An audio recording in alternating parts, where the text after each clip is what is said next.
Hey guys, and welcome to another episode of Poetalk. Today we're here joined by Tarke and Karv. Tarke is the host of Baeclast, another podcast. You definitely give that a shot. It's got a bunch of big named gamers like Ziggy D, Rise, and a bunch of other guys. Cute dog, if you like the, doggy dog thing. And then of course Karv, one of the legendary racers of PoE. Thanks for joining me, guys. Yeah, cheers for having me on. Yeah, thanks. Always pleasure to have a nice shit talk about things. Yeah, I've been excited.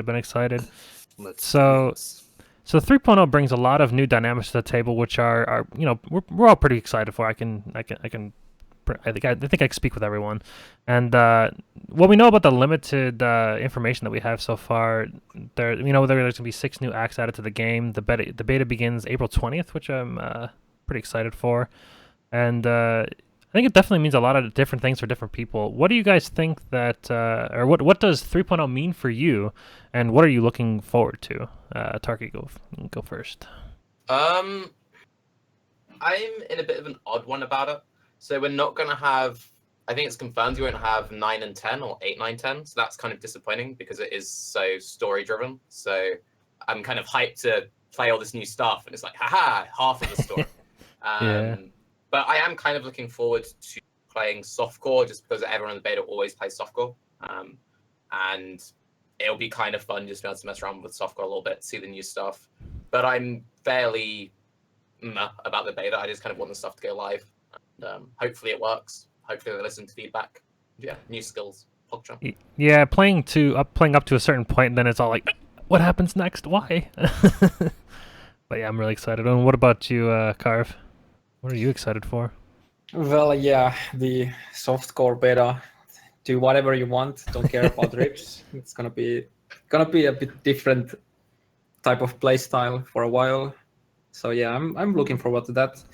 And then obviously it's gonna be interesting to see what are the new acts, and I'm especially interested in the layouts. Like how easily are they? Like how easy can we read them, or like are they just like complete arcane sanctuary of D2? I have no idea what to do, where to go. Which would you prefer as a racer? Obviously, I think you would probably prefer the layouts that we actually will know. I want breadcrumbs everywhere, so that if you know what you are looking at, and like if there's certain tile sets on certain, like combined with certain things, then you kind of know where you're going. But yeah, like ledge, you've got that like little like totem dudes outside the waypoint exactly. that let you know which way the Kaduku is, and then marketplace has got the dead bodies that mark the doorways that you run through.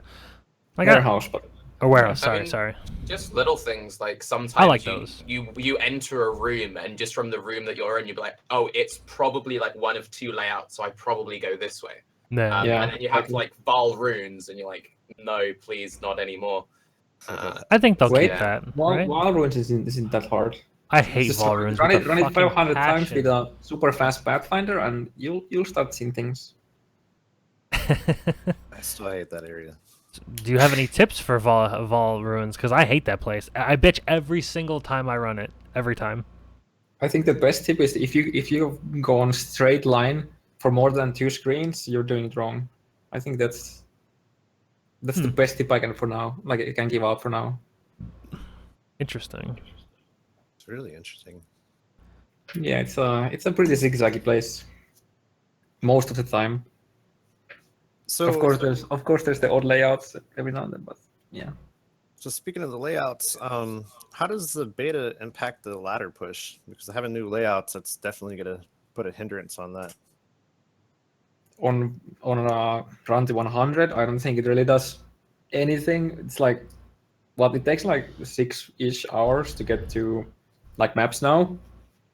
So even if they added like a complete day on that, I don't think it would make an actual difference. Then again, if I think we're gonna have the new bosses in new maps. Like there's like in the old maps, it feels like there's a lot of maps where the boss is just like a placeholder for example, Strand boss, like the duo doesn't really fit the place, and you get the Kraton in Village Ruin already. So I'm really curious what the boss will be in Strand in 3.0. So because, what if it might be like Brine Rock Crab King or something? Yeah, like if it's gonna be like complete AIDS or like a phased fight that takes 40 seconds to complete, maybe people will consider different maps instead of Strand. Like there's so many, like Strand is also like just not being a good layout, but the boss is really easy to do and fast. Yeah. No, I think there's a lot of potential for them to mix things up.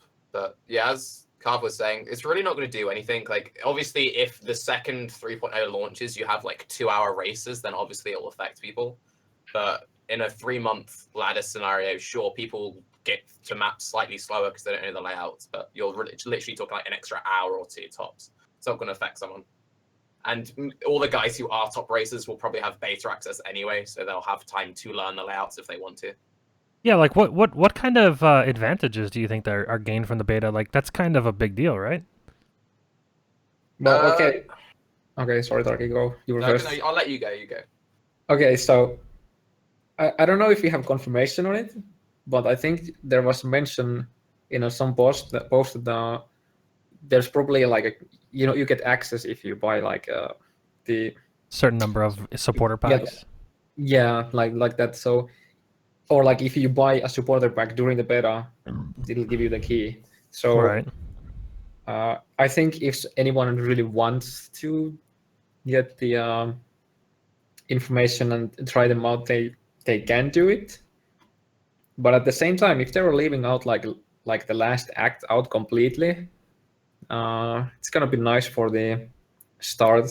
If there are like people, like there will always be people who want to do it first. Like right now, it's like first the maps and shit like that. So it would be like finish the like Act 9. I don't think people like. Oh, I guess it depends if like what did then like the last boss actually gives, or do we get the maps like earlier? So like whatever. But yeah, I think the last part of the 3.0 might actually be just like us going for the first time. I don't know. I hope at least. Yeah. Yeah. What do you think, Tarke? I mean, also it's one of those things where Path of Exile isn't really a competitive game. Yes, there's competitive natures to it, but it's not like there's a ladder system. So it's not like, oh, this guy's got the slight advantage. He's now the top of, this 3K elo. It's like the top ladder players will be the top ladder players regardless of if they were in beta or not. Again, the top ladder players will have beta access because of the kinds of people they are. They've supported the game for long enough. And also with the streaming culture that we're in, like there might be someone who finds this weird little exploit, and sure, there might be the advantage if you found a bug which didn't get fixed. And obviously, if you found that bug on the beta and it didn't get fixed, you have an advantage from an economic point of view. But in the grand scheme of things, most things you will be able to find out easily yourself or through other people. So I don't think it's that big of a deal.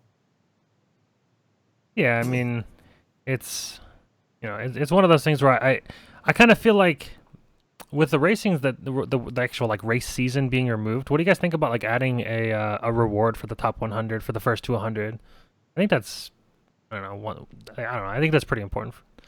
Like, there's no reason for me to race to 100 because I don't have enough experience, and I don't think it would really ever, I think it's a whole different ballpark than just normal racing, like a season. Yeah. Well, right. I mean, I think it'd be kind of cool if they had like a reward for it. They used to. They've done stuff in the past with like first and Malachi kills on like a laptop or something, and people were racing for it. And didn't they used to give T-shirts out for 40 out of 40 challenges? Or I remember at some point they used to give T-shirts for something. Yeah, they did. Yeah, what happened? The 100 thing, like 100 is such a insignificant thing to a lot of players. Like I've been playing since closed. Like basically, I started playing I can't remember, it's either the very end of closed beta or the very start of open beta, and I've never had the drive to go to 100. My highest character is 94. I did it in a 2-week to get a demi. I got a demi. I was happy, and I was like, cool. For the average player, you might be like, oh, I really want to go to 100, but the average player going for 100 really isn't fun, and Karv can probably agree with that as someone who's actually got into 100. Would you say the average player would do it for a t-shirt? No, I don't think so. I mean, you could probably get like get a picture of the t-shirt, and it's just like just like plain get the icon or whatever, and just like order your t-shirt your own, and Just you make your put own. it on, and people would like not see the difference. So it's like, but yeah, I don't think the average Joe cares for 100. I mean, it's just like it's just a big time investment, really. Yeah. Pretty much it. Interestingly enough, this league I got a character to 94, and my highest before this league was 92. So really, like, in like the second week, I think I was at 94, and I'm like, wow, this is the farthest I've ever went with a character, but Well, it also depends never on your 100. build. That's only like that's not even halfway, right? Like, what is halfway? 97, I think somebody was saying. Like in pure experience, like if you halved it. I don't remember what's the pure experience, but I think like 80-ish. Wait, I'm level 80. I'm level 94 now, 94 and a half on character that I'm looking at that has 2,765,000,000. So it's like 92 or something in pure experience, but like the experience doesn't really mean anything with the penalties we have. So it's gonna be like it's like more like 96 in terms of like playtime. Pretty much, I think. It really depends. But yeah, the XP the 100 midway is around like 92 or something like that, I think. And Yeah. like, even just briefly going back to the whole prize thing, again, it's like, what would you even do? If let's say that GG was like, you know what, we're going to do it again. The first guy to hit 100 in hardcore, first dude to hit 100 in softcore, you both win a laptop. It's not really going to change anything. It's not going to change the people who race to 100. It's going to be the same people who go for it. I bet you half the people that wouldn't normally go to 100 would say they were going to go to 100, then they would get to like a 95 or a 94 level, and then they'd be like, fuck this, and then they would continue Well, no, playing. but like, even if they were, like, let's say legitimately, like, everyone was like, you know, I really want a laptop, I am going to go to 100, and let's pretend that everyone would be capable of doing it, they're still not going to be the first one. It's still going to be someone like Havoc. Well, you right. know? So, it doesn't really change anything. Adding the prizes, it's a very nice reward for the people who commit so much time. And also, I think with, like, modern day PoE, with the way that like leveling's changed, like how long it used to take, like, but if you go back far enough, it wasn't even possible to get close to 100 in the time of the league. Like the league would finish and you'd be like, you're 90 something. With the way it works now, I don't think you need to like throw too much incentive. Maybe if they wanted to go back to rewarding people for doing the challenges, great, but I feel like that's already there through the cosmetics you get through the I think that's the drive enough for most people. And that's You actually made a really accessible good point much about larger. the same person wins every time. That could be why they stopped. Like, how many laptops can we give this guy? I don't know if he actually won multiple laptops, but if it is the same guy every time, having a reward means nothing. Yeah, I think that's definitely right. Well, you can, like, again, when it's something like a Malachi You can kill, disqualify that's a somebody. lot more accessible, because a Malachi kill rewards racers far more than hitting 100, because there's a big difference between being a good racer and not sleeping. Yeah. How many hours can you put kind in? of player who's good at like a 3-hour race compared to I've spent an entire week grinding without sleeping. So Yeah, if they were going to push rewards, I would go more into the short races. Sorry, Karv, I interrupted. Yeah, like I personally feel that if they're like gonna reward something for doing something, I think the time limit for doing that should be, I don't know, like the maximum like 24 hours, because that's something like anyone can do if they really go for it. But when thinking about like 100, let's say it takes you 7 days played to get that. If you play 12 hours a day, that's still 2 weeks. Right. So So go ahead. No, go on. Well, I'm about to change the subject, so if you want to get your last two. All I was going to say before you change the subject is I do hope that we see more of like the 1 and the 2 week races, because that was something which was really exciting even for non-racers. Back when I used to care about racing, I did used to care about racing quite a lot. It was for the 1 weeks and the 2 weeks, and that it was just the sweet spot, I think, time-wise, where it appeals to a large enough majority that it got people into racing. And I feel like a 1 week attracts more people into that I'm going to push for a goal far more than there's a 1 hour who can get this or who can get the fastest Brutus skill. I don't know. I agree with you. I love the 2-week race. I pushed the hardest I've ever pushed in anything, like in game related, in like competitions, like multiple characters to 90. I got, I think I was 27th Ranger, and the only reason I wasn't top 25 for the dummies was because my internet cut off for the last 3 hours, and I had 2 hours to catch back up. That sucked, but it was fun. I still had a blast. The 2-week race. I think the 1 and 2 week races are probably the best. I mean, was Dart trying a 2-week race? Oh, I remember that coming out. That and was like a month or something, wasn't it? I think it was month. I Yeah. think it was a month. I remember that being one of the larger races for me, and I was like, "What is this? It's so broken." Karv, which So, races do you prefer? Like the short ones, the long ones? I think anything that goes past 12 hours is not a race anymore itself, and it's more like I don't know, like I mean I like the like for in a new league, like they added the Act 4, and then we had the laptop for killing Malachi. I'd love if they did something like that for the 3.0. They have to, And right? not like the art series thing, for example. I think that was a pretty failed thing because people were selling the kills Yeah. for No, the I agree with MTX. you on that. And like, okay, we did, let's say not like an actual laptop, but like a cosmetic, like MTX for doing like, let's say 50 people.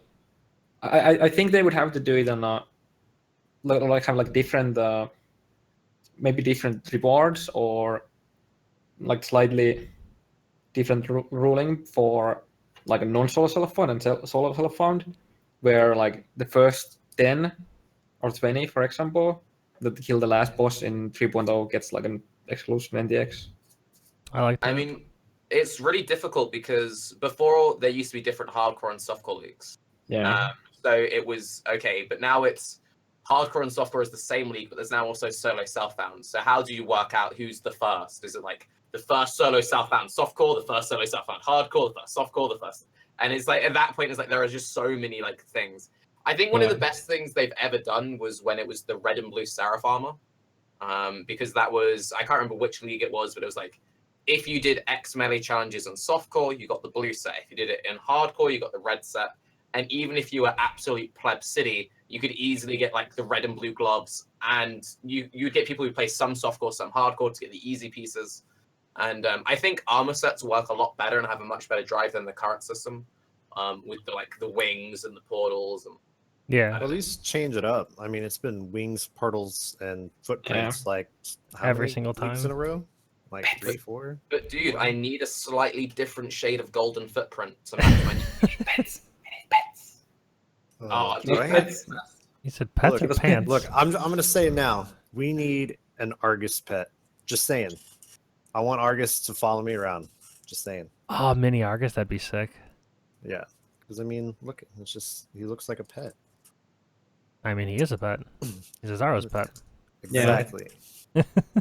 So, anyways, they've showed all the new artwork. So all the new artwork's been what has been released has been showcased. The artwork, at least. I'm sorry, I'm messing all this up. I'm still waking up.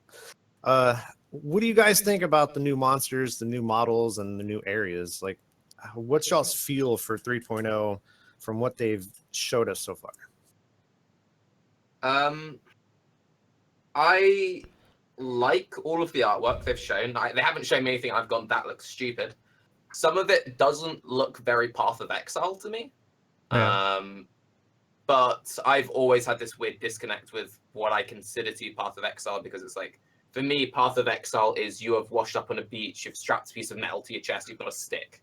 And then next to you is, I am golden radiant army, and I have a stupid red hand under my character. And like the MTXs already do so much to sort of break that. I think the whole like, Oriath Nazi thing, it looks cool. There's a dude with hands like glued to his face. Sure, whatever. Yeah, it looks all right. The new zones look pretty. I'm mostly interested to see how much of that we're going to see in the new maps. because if we're still just running Strand, then who cares about Acts 5 through 10? It'll be nice when I'm leveling my characters when I die, but other than that, who cares, you know? So I want to see how they introduce it into the mapping system, and that will be the big thing for me on how I really feel about it. Yeah, that's like what bosses or like the new bosses are gonna go into where maps, like what maps are we gonna get new maps? Probably, I think we're gonna get new maps, I think so. and but like, who has time to like? Do you actually see the monsters? They're usually like dead by the time, and like they're on the second screen of you. And Yeah. but what comes to the art of the areas, like you don't see them. Don't like Pathfinder with like 300% movement speed. Like you can't even see anything with that. Yeah, but you won't Yeah. have that when you're first in Act 5 for the first time. You're kind of like, I don't what think is you've this? watched Karv play, man. He's just gonna like blinkers on a horse, just going through everything. Yeah, it's like straight line. Yeah, there's that. No, I mean, like I really like the like I watched the artwork like outside the game when like they released like the all the cool like drawings and all that. That looks like amazing. And then when you go in the game, you know zoom in quickly and just like, oh, okay, and just like kill it and just like pretty much done with that. After that, at least for me. I think one of the nice things is since we're all streamers and we all content creators, having something different for the stream to look at is something to take into account of as well. Like looking at the artwork that I have displayed right now, I think it looks sick. It looks really really cool. It looks very polished. It looks a bit more new age than it has. Like the newer expansions, they Sure, definitely I look agree with you. nice I and agree with polished. you, but again, it depends on just how much we're really interacting with it. Right. Because okay, so you're a softcore streamer, right? And how Yeah. many characters have you played this league? 3. 3. So how much is your stream really going to see this if you don't encounter it in maps? 3 That's times. what I'm thinking. I'm thinking they're going to use the tile sets kind of like they have in the past. Like this tile set that's being displayed right now, I'm guessing is going to be a map. I mean, it just makes sense that way. They reuse tile sets all the time. I agree, but I hope they do at least. I would really like to see it in the maps, and I would like to see us have a more interesting map meta. But like, okay, so looking at what we're currently seeing on stream, there's some delay, but right now you're in this weird kind of like, it's a sort of dungeon-esque, reminds me a little bit of Diablo. Right. And there's lots of like cells and corridors. Now, Isn't that slave bits? It's Even if it was a map, like, nobody would play. I know. It's like some kind of inside-y prison-y thing. Now, there's this thing called like a strand, and it's like a nice straight line, and there's no rooms. My projectiles don't hit into closed doors. So, if these are on the same tier, I'm going to choose that. Right. And I'm sure there will be some efficient routes with the new layouts, but a lot of it will just depend on where the Atlas system falls into it. But from everything I've seen, I really like the way it looks. It looks amazing. The art team is really good, but I'm just... where will the monsters change? Will we actually run these layouts? I look forward to it when I level. But of course, yeah. It'll definitely be a nice change of pace and not have to run, 3 of the same thing every time. I think it's an amazing thing for new players. It's amazing for new players. Quality of life for new players. Yeah. So in that sense, I think it's an amazing thing, and it's needed to happen for a really long time. One thing which does worry me a little bit, though, is people are starting to get bored of the whole like Atlas thing, and I'm not sure if GGG is really going to have that much time to address Atlas changes in the beta. So the way I sort of imagine things working will be kind of like this entire beta is just going to be focused on getting this content polished, getting any balance changes polished, and then it won't be for another league or two that we actually see any sort of major map reworks. I'd be very impressed if they managed to handle all of this new content, the Xbox release, and then a massive rebalancing of the map system. Yeah, I can definitely tell you that they're hammering away at shit. They didn't even have... I had requested a dev or someone from GGG to come onto the podcast, and I talked to Samantha, which somebody was saying is Chris's Samantha wife, or Wilson? I'm guessing her wife or whatever. And she said we would love to, but everyone here is just swamped with work. They're pushing and they're doing as hard as they can. And she told me that if anybody comes available, they would for sure love to be on. But they don't even have enough time for like an hour or two, Again, though, it is GGG. Like, it's weird. I try and predict where they're going, but then they're like, "Oh, we fixed desync," and you're like, "Wait, where the fuck?" Like, "Oh yeah, we're releasing Acts 5 through 10." So it's kind of, they're an impossible company to really predict because they'll never fix this. They'll never fix this. And then like, they do. Xbox launch, bitch. You're like, okay. So like, I'm waiting for the VR integration to happen. The new patch. They could fix mapping. I don't know. Like, Oh, that'd be so again, disorienting. I would be incredibly amazed if they managed to pull it off, but I probably wouldn't expect it for another patch or two. But they've done crazier things before out of nowhere. Yeah, definitely.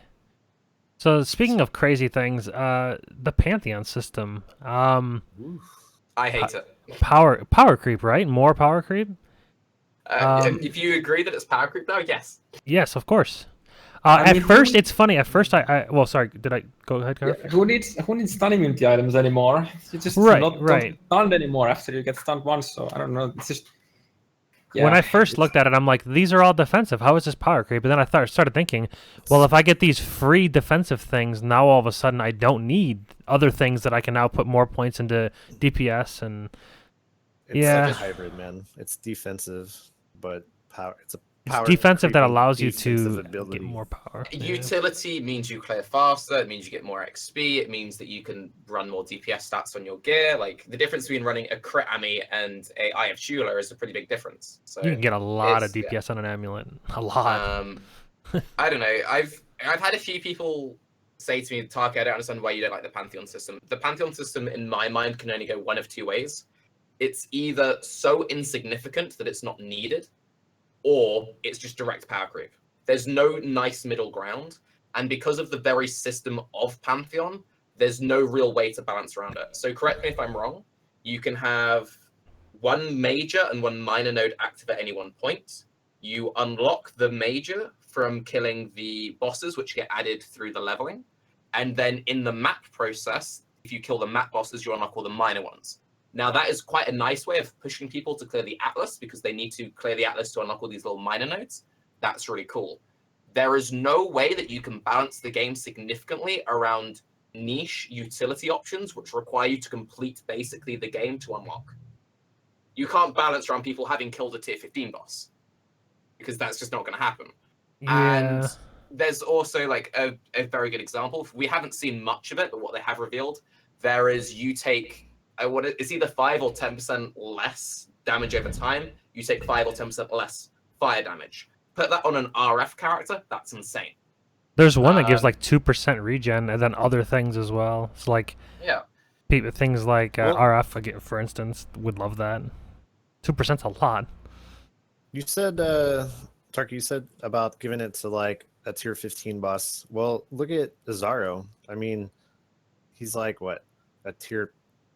He's what? It's level 80, but his difficulty could be like a tier 15 boss. Well, it depends on the build. You know, like if you're an armor build, yeah, he's like fucking tier 1, and if you're like an evasion bow build 5k HP, it's like, whoa, who's this shaper guy? But you still have to depend on being able to kill him for that. You know what I mean? So yeah, I mean you can buy boosts. So yeah, you can just have carries. I imagine if it's gated behind something very difficult, then you're gonna have the people that will sell quote unquote runs, just like Lab. Like some people can't defeat their own Uber Lab, so they just buy a run. I imagine this will be the same way. Yeah, especially in hardcore. It's one of those things of just briefly like let's just use the example like you insert 5k HP bow build here. You can kill Uber Azaro quite easily. But you can just pay 3 chaos and have someone rush you through it, and you can do it at level 70 versus doing it like 80, 85. You may as well just pay the 3 chaos, know you're not going to die. Yep. It's like you get that power early, it means you can map quicker, whatever. I have a good solution for that, buying those progressions in your gear. Solo self. Solo self. I have to do everything yourself.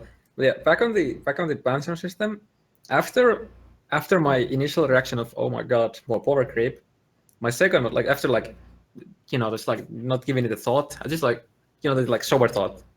We were killing gods, we were stealing their powers, and then most of them that we have seen wasn't like absolutely retarded OP shit. And then when the ascendancy points are like just like Yeah.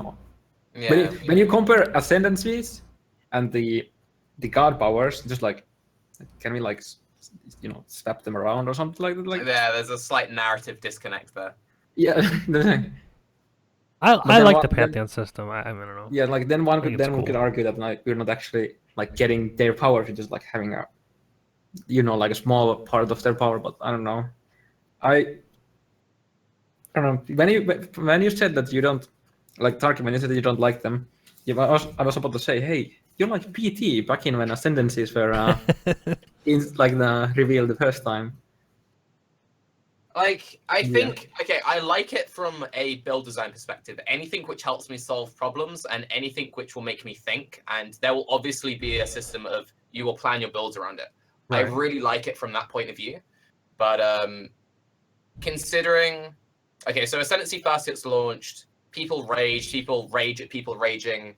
We then get 2 extra points. People expected nerfs. We got 2 extra points. Right? Yeah, I love People it. expected nerfs in 3.0. We now have the Pantheon system, right? So it's kind of when people are like clamoring for, oh, they're gonna rein this in, yeah, and they're like, but now Pantheon, bitch. So what is like 3.5 gonna come out, and now we unlock an extra 2 major nodes and more minor nodes. So it's a system that I'm quite wary of, and I look forward to planning around it, and I'm very much looking forward to that aspect of it. But I do think its role is already filled by Ascendancy. Like this idea of further character customization, we already have that system. So now it's like, oh, you make your class, you now get to customize further. Oh, you have a subclass, well, you now get a subclass. And it makes explaining this to new players even harder. Like, every streamer has this thing where the guy enters and says, hi, I'm playing a witch, what is best build? And you're like, what? Oh, yeah, God. I'm witch. And you're like, oh. You know what ascendancies are? And they're like, no. And you're like, okay. Do you know what Pantheon powers are? What? I was like, okay. So there's the major gods and there's the minor gods. Now, for your build, what kind of build are you doing? Fireball. Okay, do you know what a tier 15 map is? No. Right. And it's just like, there's so much like shit you just need to explain. Yeah. And yeah, I don't know. How many people in your guys' streams say that they don't even do Uber Live just because it's just either too difficult or they can't be bothered with it? They're just like, fuck it, 6 points is enough. The 8th point's not worth it, whatever. You have that a lot? I know a lot of people who do that, but like, I have a bit of a weird audience. So, okay, I played from beta. I used to try hard a lot more. Now I'm at a point where I'm very relaxed with Path of Exile. I consider myself a pretty average player. I just happen to have some knowledge because I played for a long time. I have people who normally play softcore who are like IRL friends of mine who started playing hardcore this league. Right. I know one of them still hasn't completed all of their Uber trials. I know another one only just completed all of his Uber trials and he just hasn't got round to it. There are a lot of people who get bored of their characters early on. Like there's a very large portion of the player base who just like get to 80 and they're like, I'm bored. There are a lot of people who get bored before 80. So those guys never even touch it. And yeah, it's like, I think there will be a lot of that with the Pantheon system as well, where people will just be really lazy. We also don't know. I'm assuming it's going to be account-wide, because in hardcore, that'd be kind of too much progress to lose, especially since you need to chase bosses on the Atlas, right? So the way I would plan it in my head is at the start of the league, assuming the Atlas system stays the same, you unlock everything, you then fix your Atlas by removing all of the map bases, and then you have the cool shape set up. If you like lost your Pantheon progress when a character died in hardcore, you'd be constantly shaping and reshaping your Atlas. So that just doesn't work. Now, so I'm guessing it's an account-wide thing. What I would like about that, I think it's a little busted to have the Pantheon system at level 1. But what I wouldn't mind is like you keep your Pantheon progression. Once you unlock them account wide. But like the minor node unlocks at level 30, and like the major node unlocks at level 50. Kind of like the League Stones unlock as you level up. I just think that like, I don't know, they're very minor in buffs, but like having 100% increased stun recovery is pretty good. Like, I don't know. No, what do you think? You think it's not that big a deal having a level 1? I guess you unlocked it. You killed the god. You earned it, right? I guess, right? Again, you killed it with different characters though, so I don't know. This character's maybe not worthy. Yeah, I personally wouldn't like. I don't know. At the moment, my biggest gripe with the whole system, apart from it being more power creep. Obviously, they could be making the game harder, but I highly doubt it at this point. But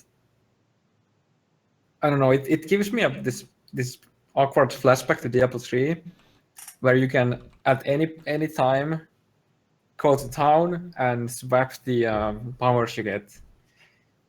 I don't know. I don't know. I feel very awkward about that. Like, let us change them, but don't make it completely free. Yeah.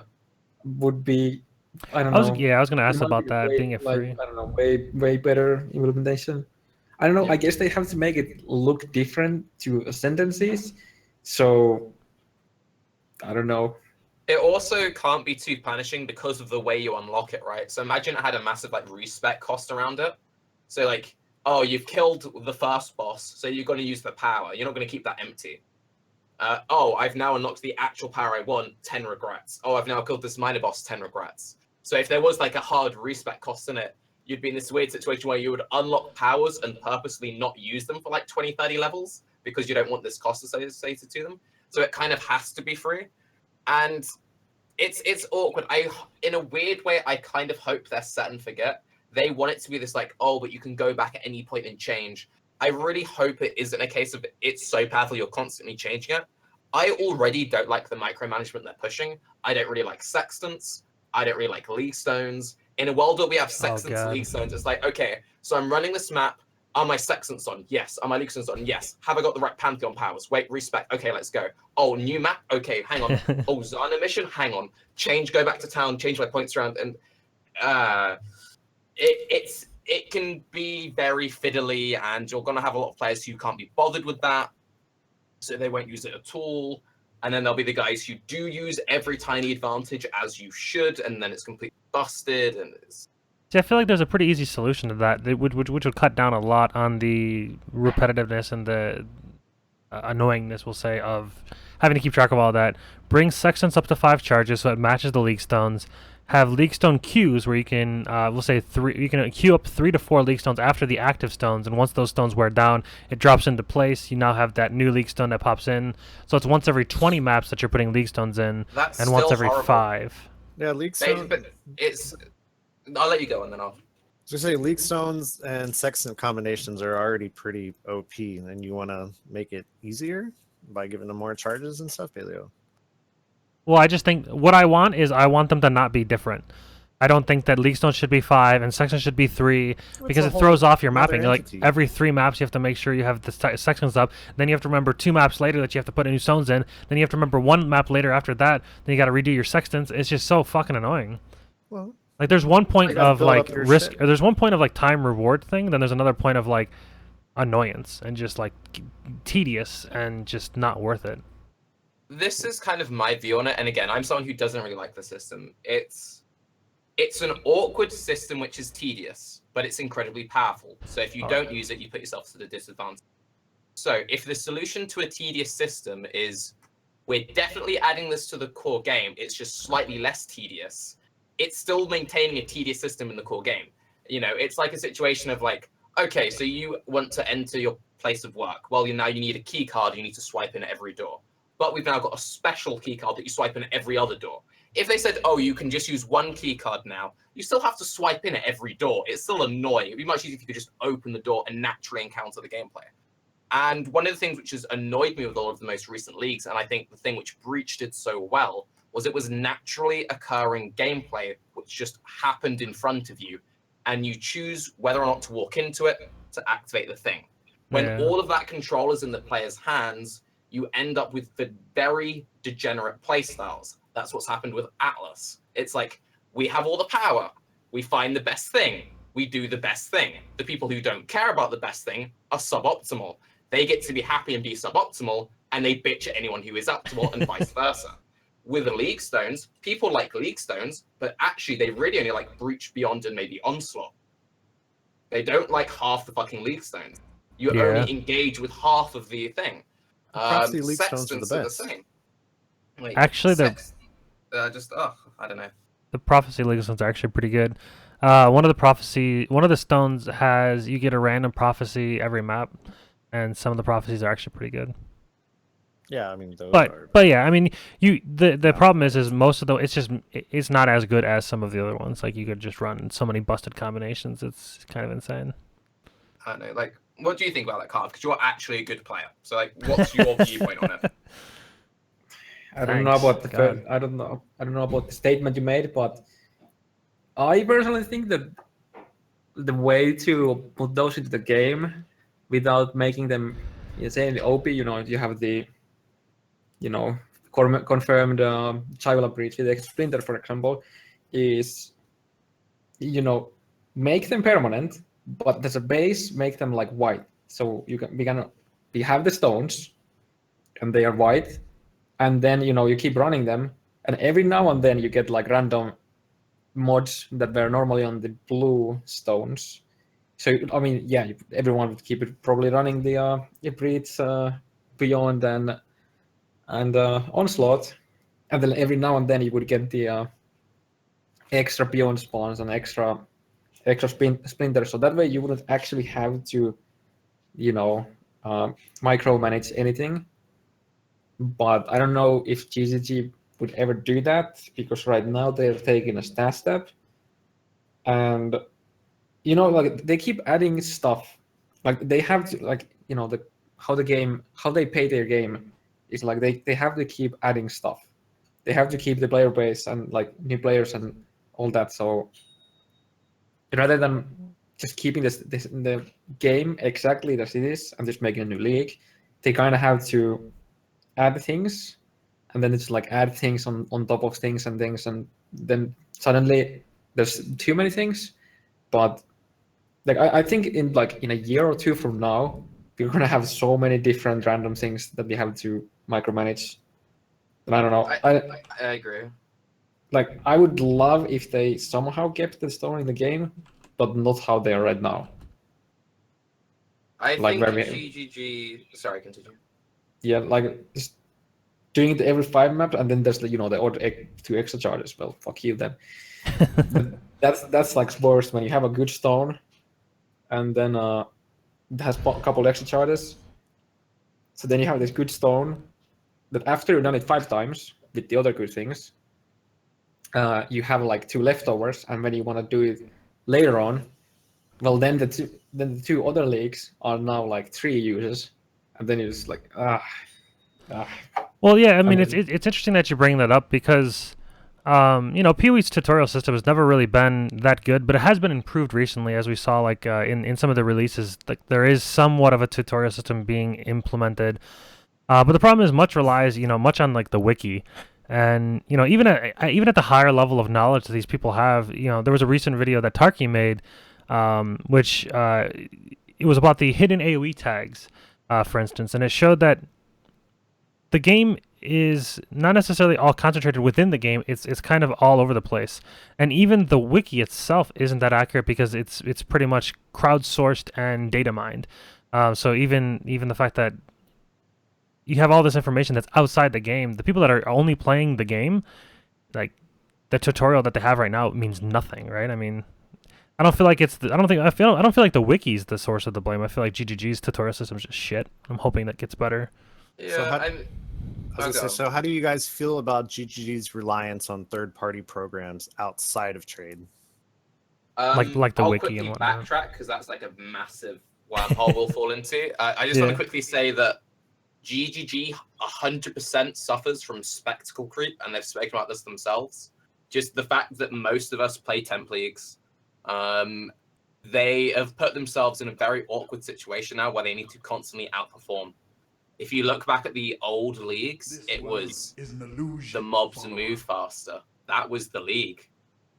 It wasn't even called a league. It was just like Onslaught. mobs move faster, and everyone was like, Oh. "Whoa, I can't do that. That's scary, yo." And we're in a situation now where you have 4 stash tabs to start with. You then buy a premium stash tab so you can handle all of the bullshit. The premium stash tab doesn't have space for all of the bullshit they keep adding. Right. And it's already hasn't got enough space in it. So we already have that issue now. They have to keep adding new systems because they put themselves in this very awkward scenario. So what, do we now get Premium Stash Tab 2.0? And now this is the quad Premium Stash Tab where you can put all of our shit until 3 months go by and then we unlock more shit. So they're in a very, very difficult situation there. As for the wiki thing, it's completely crowdsourced. It is mostly out of date. A lot of it is just half of my mods are the guys who like fill it in. There's one dude in my stream called Simon. People know him. He makes wonky builds with Tharov shards. He's like one of the guys who's like, oh, I'll go and change this one thing. Oh, I'll go and change this one thing. It's impossible for GGG to, you know, be completely crutch reliant on something which requires the players to update. It would be great if there was a official wiki, but that is a lot of work. Running just a side wiki is a lot of work. Asking an official wiki from PathXL would be amazing. It will probably never happen. But the current system of there is X mechanic, which you can find a response to 3 years ago by like Mark or something, it's really awkward. Like I had a thing, it happened to me, I think it was in Prophecy, and everyone knows about the Dom Blow buffs and bugs and stuff with like, you kill a pack of bearers with Dom Blow, and then the mobs wear out, and then you like one-shot yourselves, and this all happened like I did like Nemesis and Bloodlines and stuff. Right. And that was broken for a really long time. And someone in my stream which was trolling me by saying, oh, they fixed Dom Below, you should play Dom Below now. I'm like, really? Like, yeah, it's fixed, it's fixed. I'm like, okay, cool.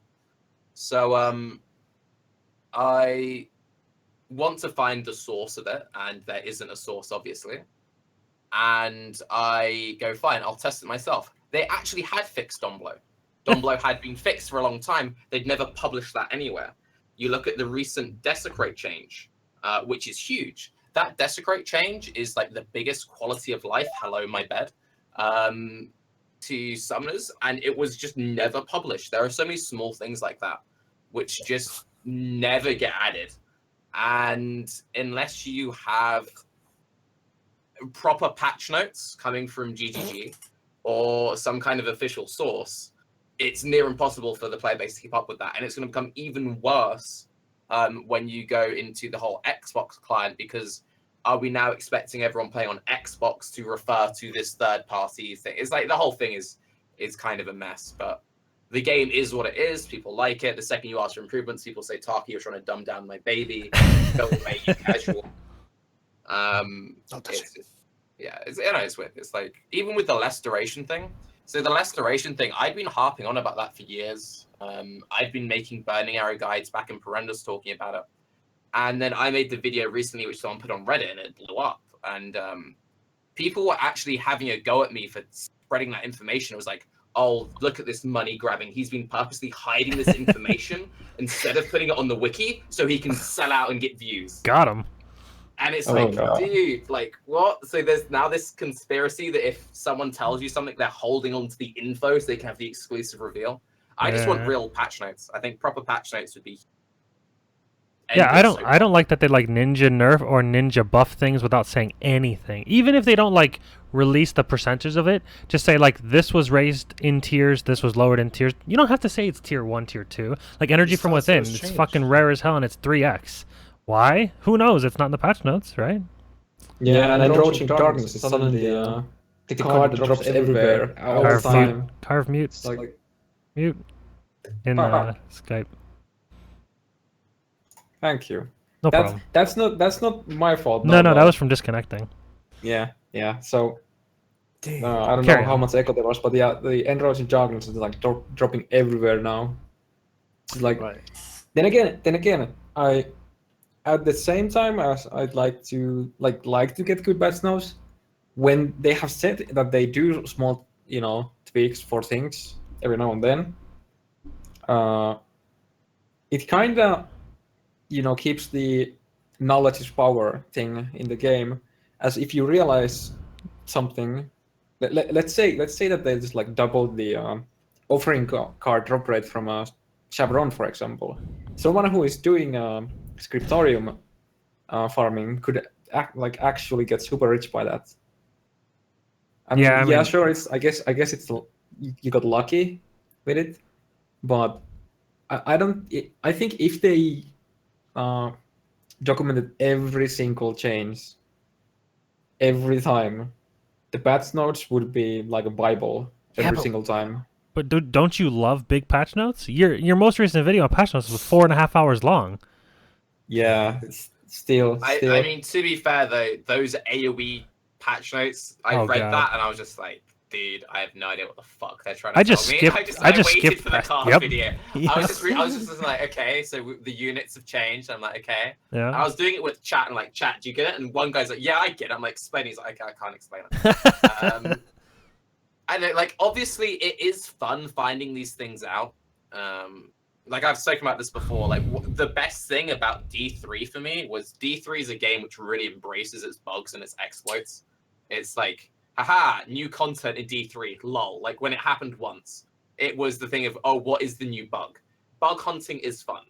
When you hunt for this, like the crazy things, what has been secret changed, that is very fun for a very tiny portion of the player base. It's a very small community who will like purposely go through all like this particular like forums. I'm going to go to this particular thread and I'm going to hunt down and we've probably got like 12 hours before this gets fixed or whatever. It's really fun for this tiny subset. Yeah. So for the greater player base at large, I think having some things, and you don't need to put everything in there, but saying, oh, we've added specters to the Desecrate loot table, that's a pretty big thing. Like there are things like that where you're like, can you fix this? Can you fix this? Can you fix this? Can you fix this? Can you fix this? And they're like, we fix it. We didn't fucking tell them, though, the pricks.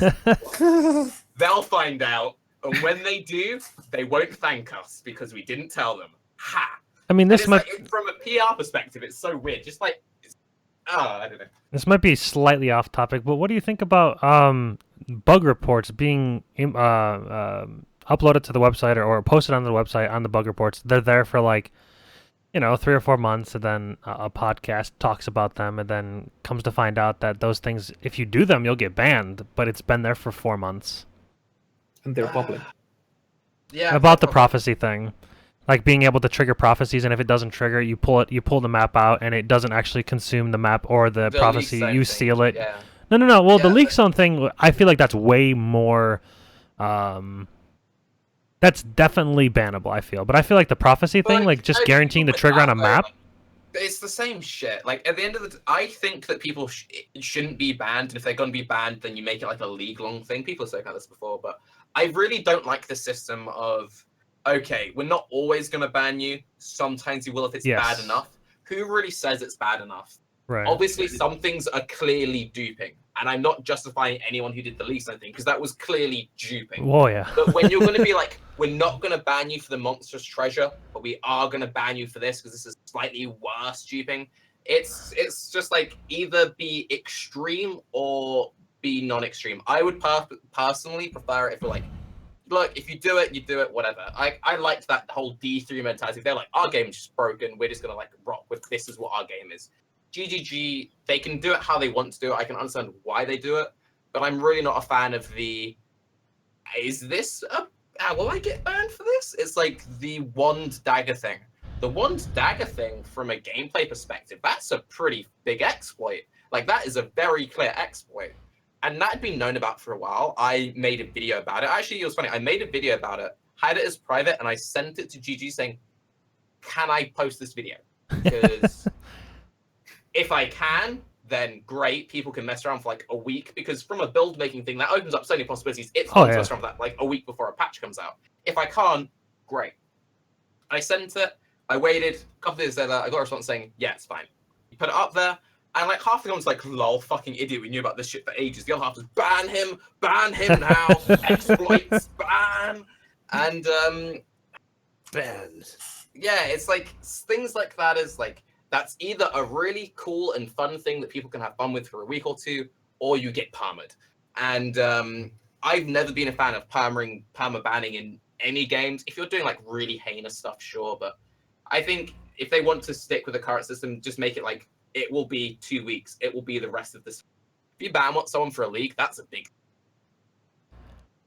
I feel like they should fix the bugs way quicker. Oh well, but no, like, bugs will always go through. Especially when it's something which is hard to replicate. That particular the league zone thing was kind of hard to replicate. There are people who were saying like they tried doing it in certain ways, it didn't always proc, and there, like so many things are put on the bug reports. I remember when Ascendancy first came out, there was the whole thing with there was like a visual bug with Raider, where you had phasing, but you didn't get the buff and your character didn't change in any way. So everyone was like, oh, raid is broken. No, you still got the buff. It's just visually it didn't work, right? Yeah. So you're GGG and you've got to like read through thousands of reports of raider is broken, herder. It's like, actually, no, if you look in the character sheet, it isn't. So it's very hard to distinguish what is actually a bug, what is someone being stupid, what is this, point. how big of a deal this is, then the person reading it, their judgment call, and it's, human error is human error. There'll always be things stuck in there. You have to remember that the character sheet also isn't always correct. Yeah. Yeah. Karv, I wanted to ask you about the third-party thing. Do you think that ruins the entry-level experience, for new players and whatnot? Oh, Having are you all the talking about information. the trading / wiki thing / Yes. Yeah, like having like the Well, information's construed everywhere and not in game. Yeah, I'd love that if we had if just basically make PoE trade the same as it is, but in game, and then. Well, then this is all outside of trading. Oh, okay. This is more like knowledge of the game. Tutorials, thing, right? Exactly. Yeah. Yeah. Do you think that like a lot of times people have no fucking clue what support gems are? There was I forget where it was that I heard it, but there was somebody that said that they went through all of normal on one gem link. They didn't even link it because they had no fucking clue how to link gems. There, like, if you looked at the most recent video for Orient, there was like a video of like, this is magma orb, this is magma orb with lesser multiple, this is magma orb with greater multiple, and I think that that's kind of what they need when they have this kind of gem link system that isn't in other games. Like, no other game has this to my knowledge. I mean, do you think that kind of fucks the entry level up? Where like, say they don't watch streams, say they just want to like, oh, this is a new ARPG on Steam, let's try it out. They play it for 2 hours and they're like, I have no fucking clue what I'm doing, and then they just stop. Right? I mean, yeah, I definitely wouldn't be a bad thing that they added like proper tutorials. Like the first time you get a support gem at like prison, when you enter the prison and you go down, you can buy you can get the support gems. Like when the first time when you get the point where you get it, I think there should be mentioned. Like I don't actually know if there is because I had never actually checked the tutorial things. Because when they actually got them in the game, I didn't really need them. And back when I started playing, I started playing in like late 2012, back like slightly before the open beta hit. And like I personally loved the fact that like we don't know shit about the game and have to like test things and have to all that. Like if you like, I don't know, it depends on the person, I guess. Like I like games where, like for example, Grim Dawn. There's how the armor works, or like the reduction. Like you like look at your character sheets, like defense. There's like I don't actually remember how it works, and it took me like a while to like check. Like I had to actually go to like forums and shit to like start researching how it works. But like I don't know, I just like finding things. I don't know. I'd rather have a complicated game with bad tutorials than have a simple game with very good tutorials. Well, right. I think that I think there's kind of a mix I'm hoping that they can accomplish, like having the basics readily available in game, and then they leave the more intricate details for the players like ourselves that want to just like find the cool combinations of things, find how everything all works. It leaves it something for the higher levels to dig for sure. Yeah, I'm pretty sure we're gonna have better tutorials because the Xbox launch. I think that's gonna contribute them to actually investing to making the tutorials a bit better, so that people at least understand how to, augment their skills. Yeah, I agree. Sorry. So now we've talked about third party programs outside of trade, but currently third party trade it consists of like PoE Trade, currency.poe.trade, and a few other indexers as well as some tracking systems like PoE Ninja. What do you guys think about the change in the trading system for 3.0. Do you guys think that's going to be a massive change, or do you think it's going to be the same with minor changes? Like what?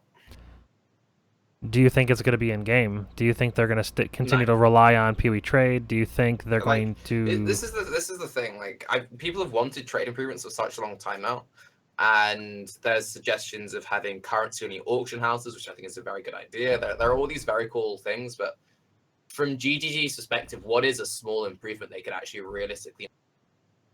If they're not going to add it in game, what do they do at this point? Make the API slightly better? Like, what can you do? The only thing they can do from now is put it in game.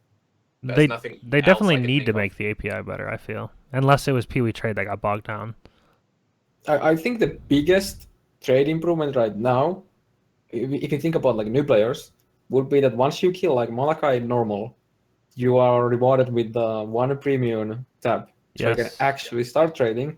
But apart from that, I think the only like good solution, then again, I'm not a game designer or anything, so if I could do whatever, if let's say I were a god and I could just like, it's done, if I would just move PoE trade into the game. And while you do that, I think, you know, since it's not a third party using their like, you know, pulling their like the information to the AP, like what's it called, the, you know, the AFK and offline and all that could Yeah. be With more accurate. automatic update, right?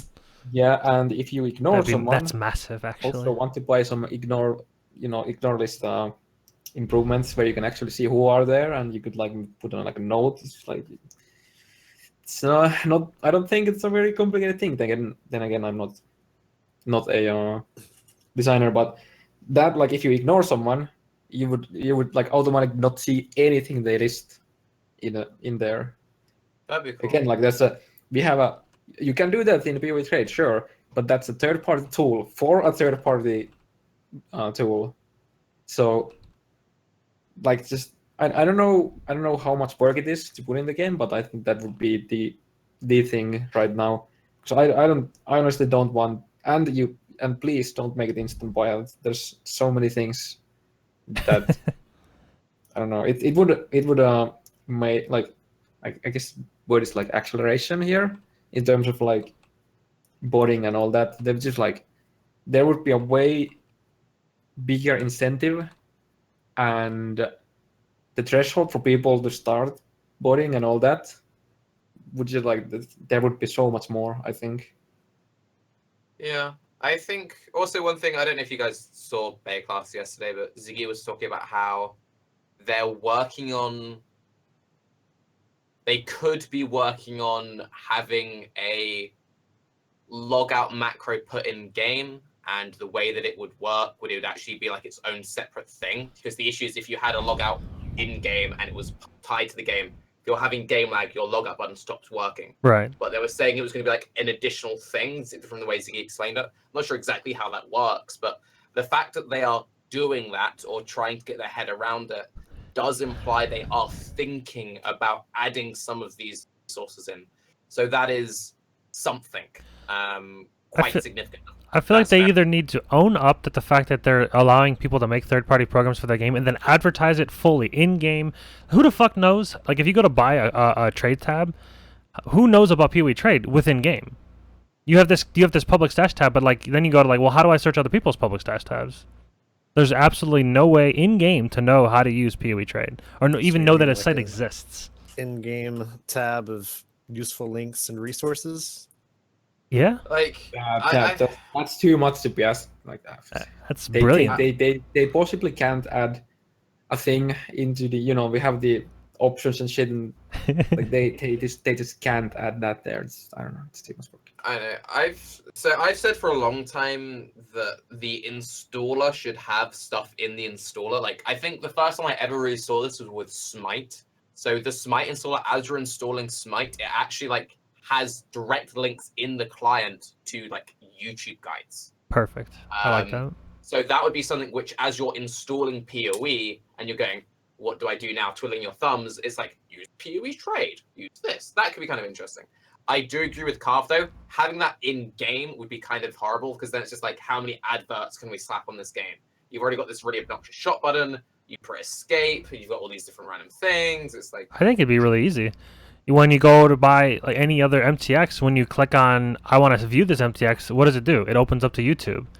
It's very simple for them. No, but exactly though. But now it's you only know if this system exists if you go to buy an MTX. So that doesn't solve the problem. That hides it. So it's like what we're saying is you need to know what the wiki is. You need to know what PoE trade is. That's what we're saying is crucial information.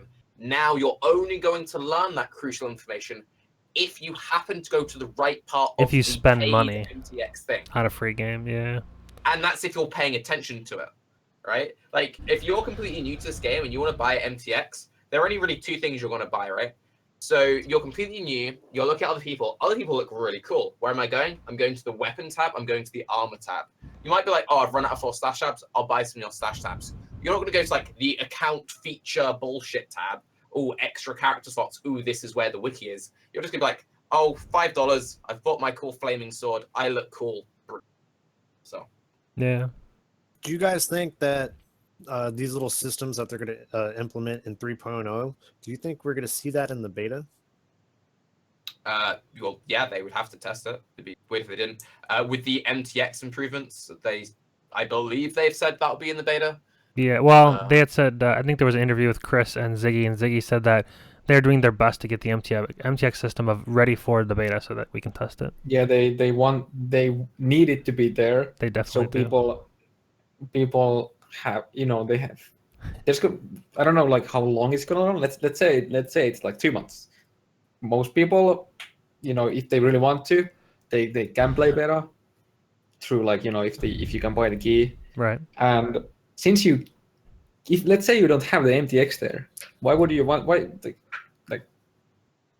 you don't buy MTX if you can't use them? So also, yeah, we need the MTX because we need full stash tabs and all that.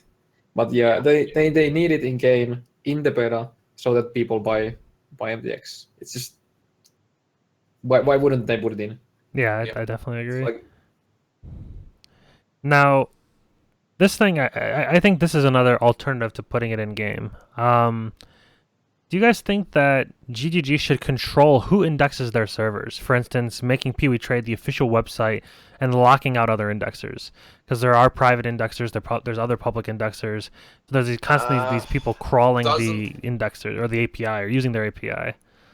I feel like that kind of become a monetary issue though, because these third-party websites, they can advertise their shit. So then they would make a deal with PoE Trade. They would say, hey, XYZ, we want to take you on as the official guy. I think that's really shady though, because if it's what do we mean by official? Are you saying like you're the only people allowed to do it? Is that what you mean?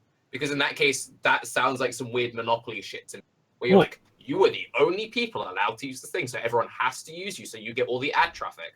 That seems kind of weird. 90% of the people probably use PoE Trade anyways. It's really what I'm saying is they essentially they would locking in the monopoly though. They would be essentially putting. There's already a system in play, so why wouldn't they already use that system and then just slap their name on it? Buy out. One? That's like saying let's only let the wiki have the information for Path of Exile. Like, for example, Path of Building. You had the dude who made PB Planner on your show, and he says he uses Path of Building. I did think that was kind of funny, yeah. Right. If you're saying that this is the official thing and this is the only one, you'll never get competitors, which might make something better. Right. If you said, should GGG buy PoE Trade and take it over themselves, that's an argument I can get into. But when we're in a case of GGG is sanctioning which third-party things they endorse, and if you're not endorsed by GGG, fuck you, then it seems weird to me from a business point of view, and also it will remove the potential for vast improvement. Like, everyone was like, oh, dude, PoE Planner, Emmett, this is the shit. And then we don't need anything better. We then got Path of Building. Everyone's like, wow, this is fucking amazing. So if PoE Planner was the only GGG endorsed, allowed third-party thing, we wouldn't have gotten anything else. I do think that buying Poetrade out is actually a better idea. I like that better. Yeah, if they just bought it out completely. I don't know why they haven't hired the dude, because, yeah, like, people are people. We are soft, squishy objects. There are these tin car things which move. Mr. I am Pee-wee Trade gets hit by a car. We don't know. Oh, Pee-wee Trade's been a bit. Oh, it's dead. Oh, okay. Now what? Wait for someone 'cause else it's to make one Pee-wee guy, Trade. right? Yeah, it's like I don't know. It might be 30 dudes, but as Yeah, far I as have I'm no aware, it's idea. like it's one magical Gandalf-like figure sat in front of like 10,000 computers, going, "I am Trade." Well, So if you watch like, the Emmett video, the Emmett podcast, I had no idea, but he's not the only one for any of his tools. Really, he's got people helping him, 3, 4 people, 5 people. That's nice that there is a team there. So I don't know if Pee-wee Trade is alone or XYZ. I don't know what he goes by, I but think if he had a team, he would have came out with things a lot quicker. Like, look how long it took for Essence. oh, the Bioers. essences. Oh, that's such a I beauty. mean, he finally got it down. Yeah, but Oh, I feel like he's probably doing it by I himself. nearly but, came when that happened. Like you're right. If he dies, then Poetrade dies essentially. I mean, it still runs, but it'll never get updated. So as soon as a new league comes out, it's pretty much done. I mean, at least I have things in place for PoLab to where there's 2 of us. As one of us dies, the other one's got everything under control. So Yeah. I mean, that's weird, but I mean, it's a thing. Karv, what do you think? Back to the indexer thing. Yeah. It kind of goes even further back when I earlier said that I kind of like the knowledge is power thing about the game, and everyone has access to making their own indexers because the API is it's public, right? Right. So anyone can do it. They just don't do it. So I don't think people shouldn't be whining about it because they have the exact same access to it. There wasn't even like couple like small guides on Reddit about like how to do it. So I don't think that's a problem. And then yeah, mention about the like giving it only to Pee-wee Trade. Now there's one guy or whoever, like how many there is like doing it, has access to that that source. That there's this small thing about you find a bug and oh shit, I could probably use this to gain some like currency. So he can have the the public Pee-wee Trade, and then he could use the API himself to get past that. So yeah, it gets really shady if they make it private. So I don't think that's a solution. And yeah, but just them buying the Pee-wee Trade, in my opinion, would be the best option. no, I agree completely with that. Yeah. So I wanted to move on to the solo self-found and some challenges. While GGG support for the solo self-found has really only been around this past league, solo self-found has been a thing around the community for a while. I want to say in Breach League, Karv, you were the first level 100 solo self-found hardcore, right? With your own I was first according to the unofficial ladder, but still did play solo self-found 100, and he got to 100 like a couple days before me. One could argue that he played at the very day or 2 days with his friends. So I think he had like 50 Atlas bonus or something like that when he started. But in a round 100, it makes absolutely no difference whatsoever. So yeah, still did it faster than me last league, and I would be very surprised if there wasn't someone who already did it, even like longer time ago. So I don't know about that, but I'm really happy about the support to social funds. And they recently allowed us to start PvP, like doing PvP too, so we can get the Leo leveled. So that's really cool to get now as well. Could you talk about some of your challenge rules that you have for your own solo self-found? Oh, are we talking about what I'm doing right now, or talking about this whole self-found CI melee challenge? Your quote unquote self-imposed solo self-found, the one where you have your own guidelines for. Okay, so that's the CI melee challenge. So I guess I should bring up the rules, but the idea is that you rush to CI as soon as possible. You are not allowed to use the I guess quote unquote OP skills, like unethical skills, like Blade Flurry and Earthquake and shit like that. And like it's like kind of shooting yourself in the leg and then just trying to get past the game. So you can't like use masters craft or anything like that. And just like, you know, it's a challenge that you can do if you have the patience to do it, but it's not impossible because you're allowed to farm. So I've done it all the way to Merciless Act 3. Yeah, I think I died in Docks. But yeah, it was just something stupid I wanted to do. I wanted to do like limit myself on doing like you know, having the game to be, I guess, too easy to get past, because there are ways you can cheese through everything. Like for example, the Dominus fight, you can just like, if you have an AoE skill, you can stand like the lightning phase when he, you know, comes down. You can stand behind the machine, and you can just cast like Flame Blast or Firestorm behind the corner, and you can kill the lightning phase without him doing anything. So it was just like to challenge myself, and then I guess there were a couple other people who wanted to do it when they saw my misery.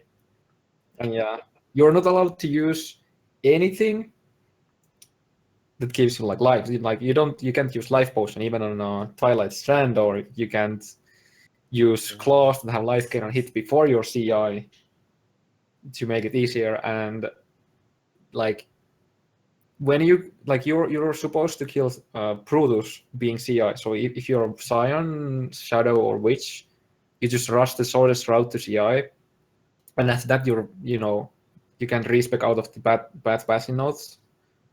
And for every other class, it takes, you have to be like level 17 or 18 or 19 for Ranger to be CI, and well, Prison is like level 9 or something, so I can't remember. So you're allowed to do that fight without losing any life. So it's even harder for those classes, but you can do it. And like you can. I think the highest ES I ever had for Witch at that point, fighting Brutus at like level 12 was like 150. So he can basically like two-shot you. Right. So it's not something you should do unless you really want to challenge yourself and see how well you're like good at the mechanics of the fights.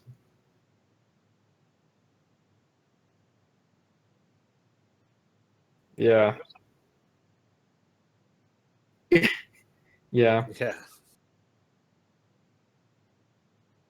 I made it to Docks like shortly, like a bit less, bit earlier before the Legacy League was launched, and then I think I died. I just like went full ham on some like huge pack with. I was like Cyclone Raider, and I just like got like dumpstered because I wasn't cap resist. Because you can't mastercraft, so you actually have to craft your gear. So you have to get ES, and then you have to get resistance in your gear as well. So it's pretty. It's a lot easier now that we are allowed ascendancies, because when I originally came with the idea, ES recharge wasn't 2 seconds. I think it was 6 seconds back then, and ascendancies weren't in the game either. But yeah, I think like there's a couple places like that like really are like the walls for you, like Brutus. Then after that, I'd say normal labyrinth, because you have to do normal labyrinth before, like you're not allowed to upgrade your gear or use skill points past, I think it was level 35 before you've killed Izaro in normal. So it's then just like couple walls, and after you get past those walls, it's just about the grind. But yeah, It just looks like something funny if I don't have anything else to do. I don't know how you came up with this. It's really intricate. Oh, don't ask. I don't know. Still not to show us. What if what if? And then it's just like, okay, let's try it out and fine tune the rules with a couple of friends. I don't even remember who I had chat with the rules back when I originally made. But yeah, it's very taxing. Like doing Brutus fight with like 100 ES, so you can the moment he spawns the ads, if Brutus hits you and one of the archers hit you, you're probably dead. So it also makes you test some things. So there's two spawns, like ad spawns during the fight that you have to go through. So I was like, let's kill all the archers and then just like run in circles and wait until Brutus gets close enough and hit him once and then run around in circles again until I get ES back. So it makes you approach fights a bit differently. Yeah, definitely.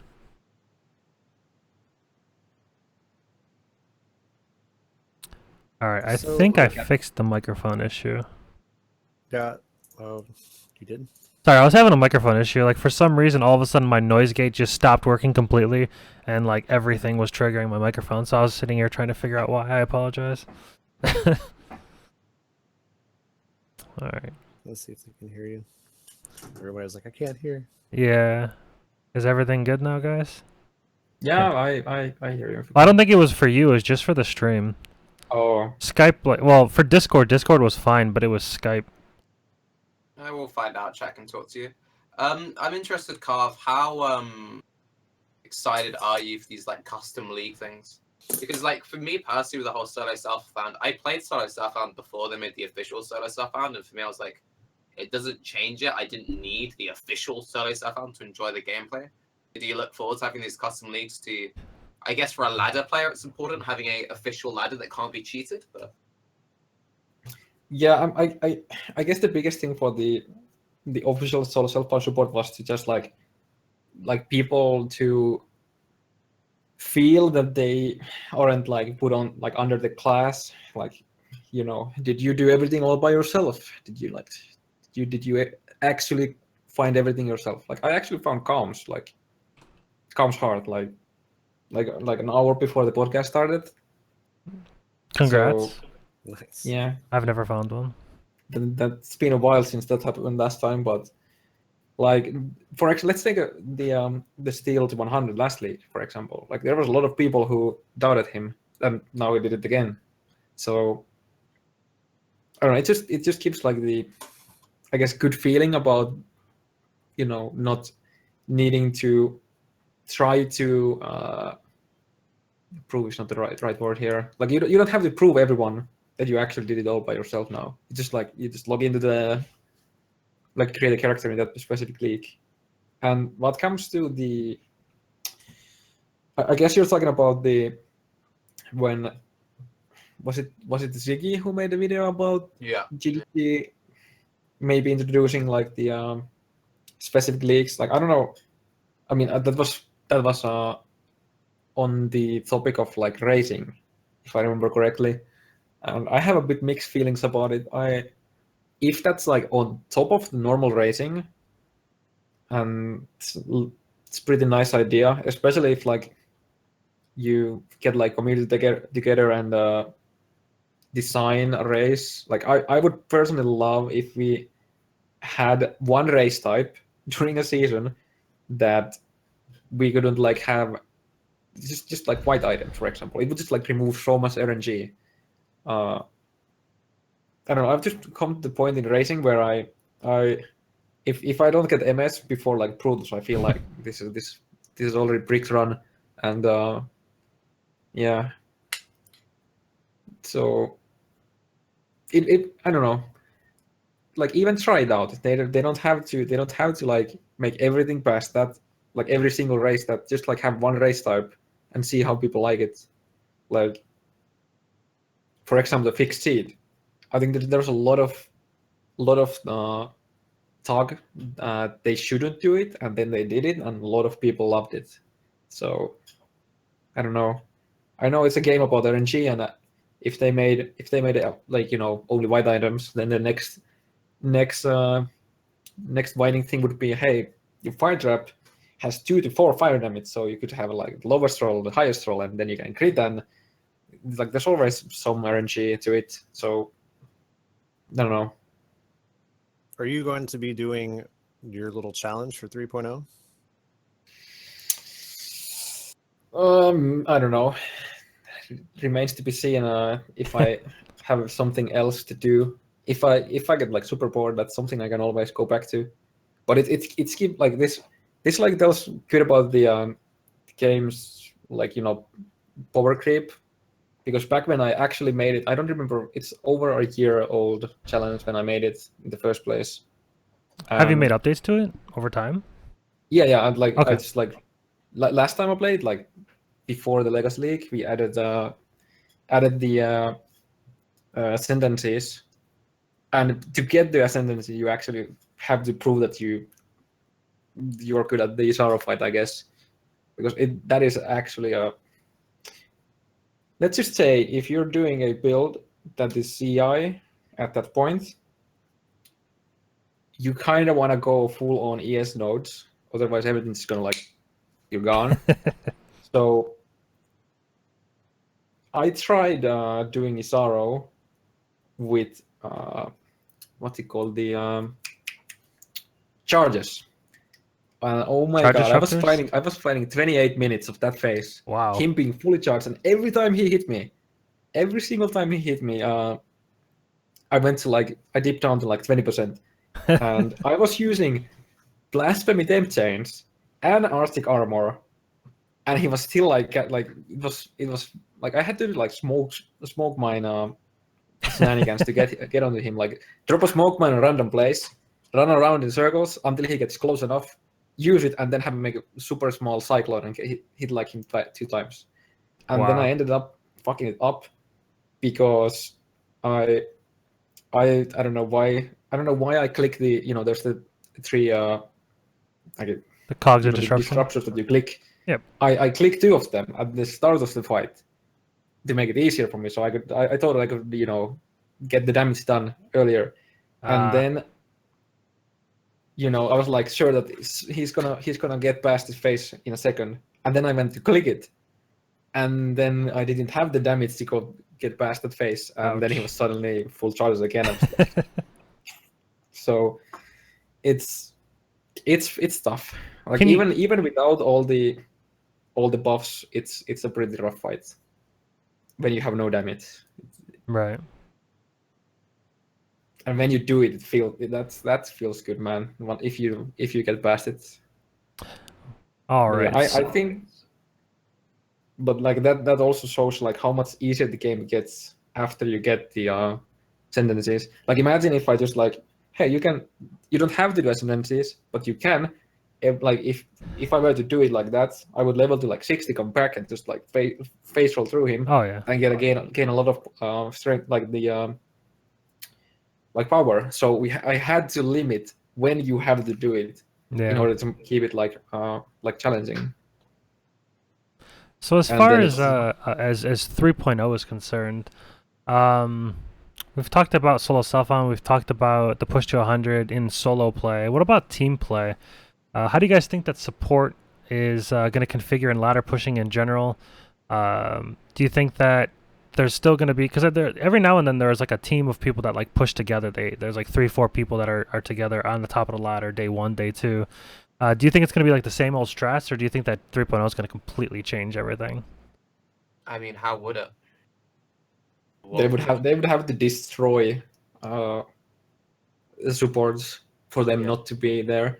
Like you can do a necro support, then you can do, I'd say you could just like go elementalist, just go avatar of fire, go split arrow with probably not coil rain but some other fast bow, and this is GMP, LMP, and chain, and you would probably like clear 3 screens just because of the necro support next to you. So you're speaking Tarke's language. If one were to like only care about 100, if you would have like a couple different supports, you know, lined up, it's 1 dice, it's take a second one, and there's somebody rolling the maps for you. I don't think that is being done anymore really that much, but I don't know. You can do with support. It's about how many monsters can you hit in what like the fastest, and that's gonna be it pretty much. And on top of that, how long can you play without sleeping? That's pretty much it. Well, being the kind of racer that you are, do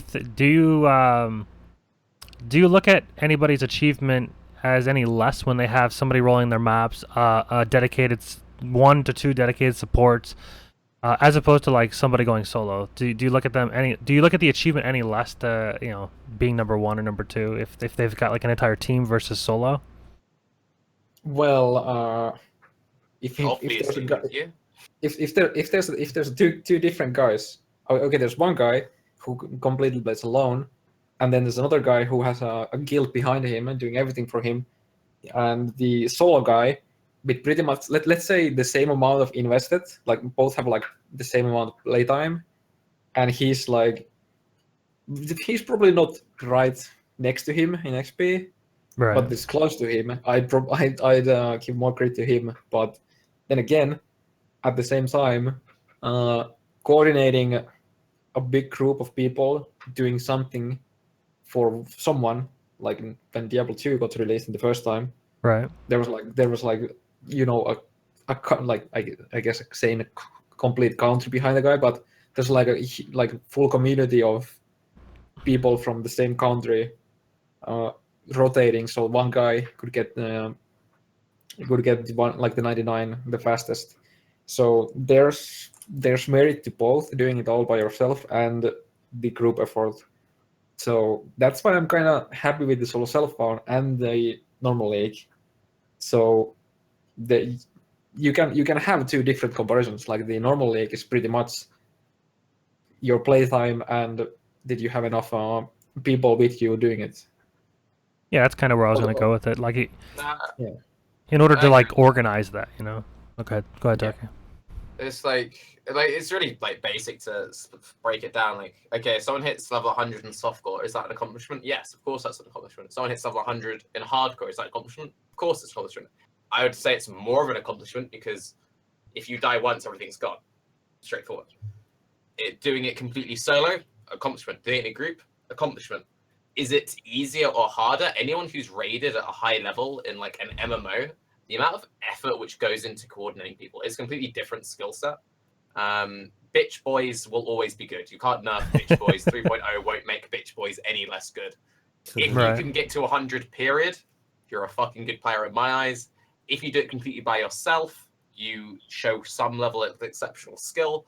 But at the same time, it does make it a lot easier in some aspects because you lose all of this people management. And there's so much next level coordination which goes into that. Like if you have someone handling all of your trading, someone rolling all of your maps, you have the rotating players coming in and out, the synchronized.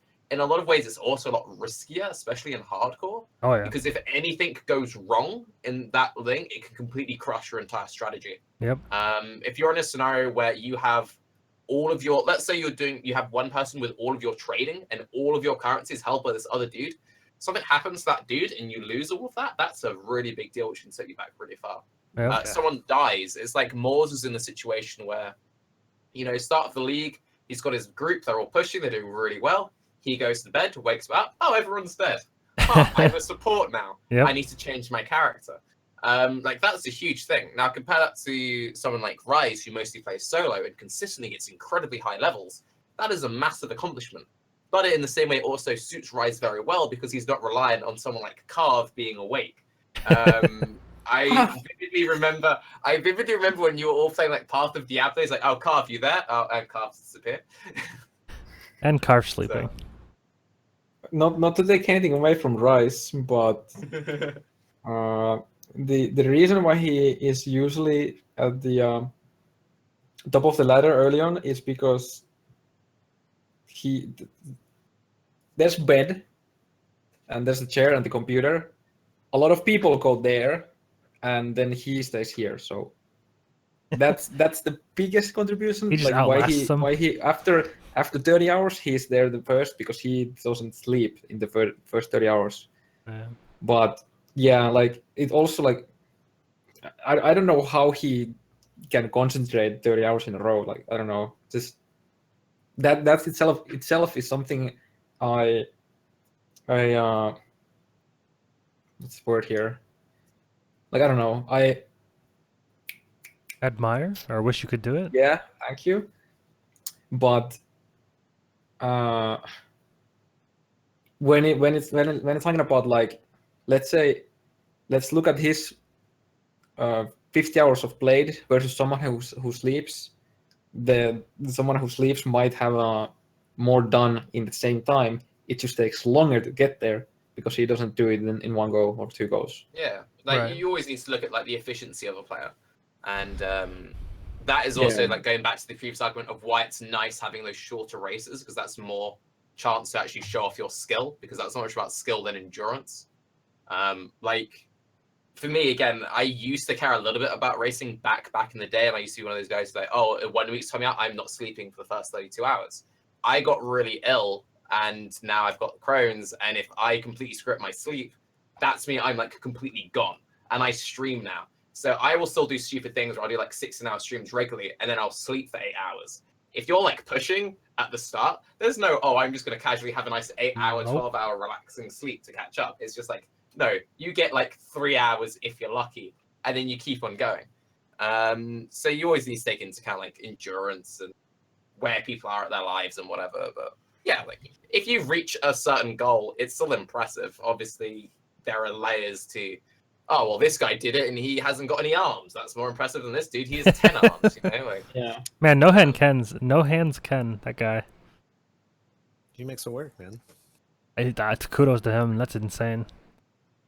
You guys Now, don't there was know who he something- is. He plays about to say, with but his I mouth, lost it like now. a special mouth mouse that you blow in it, and it like controls how he. I don't know. It's insane. You'd have to go watch it.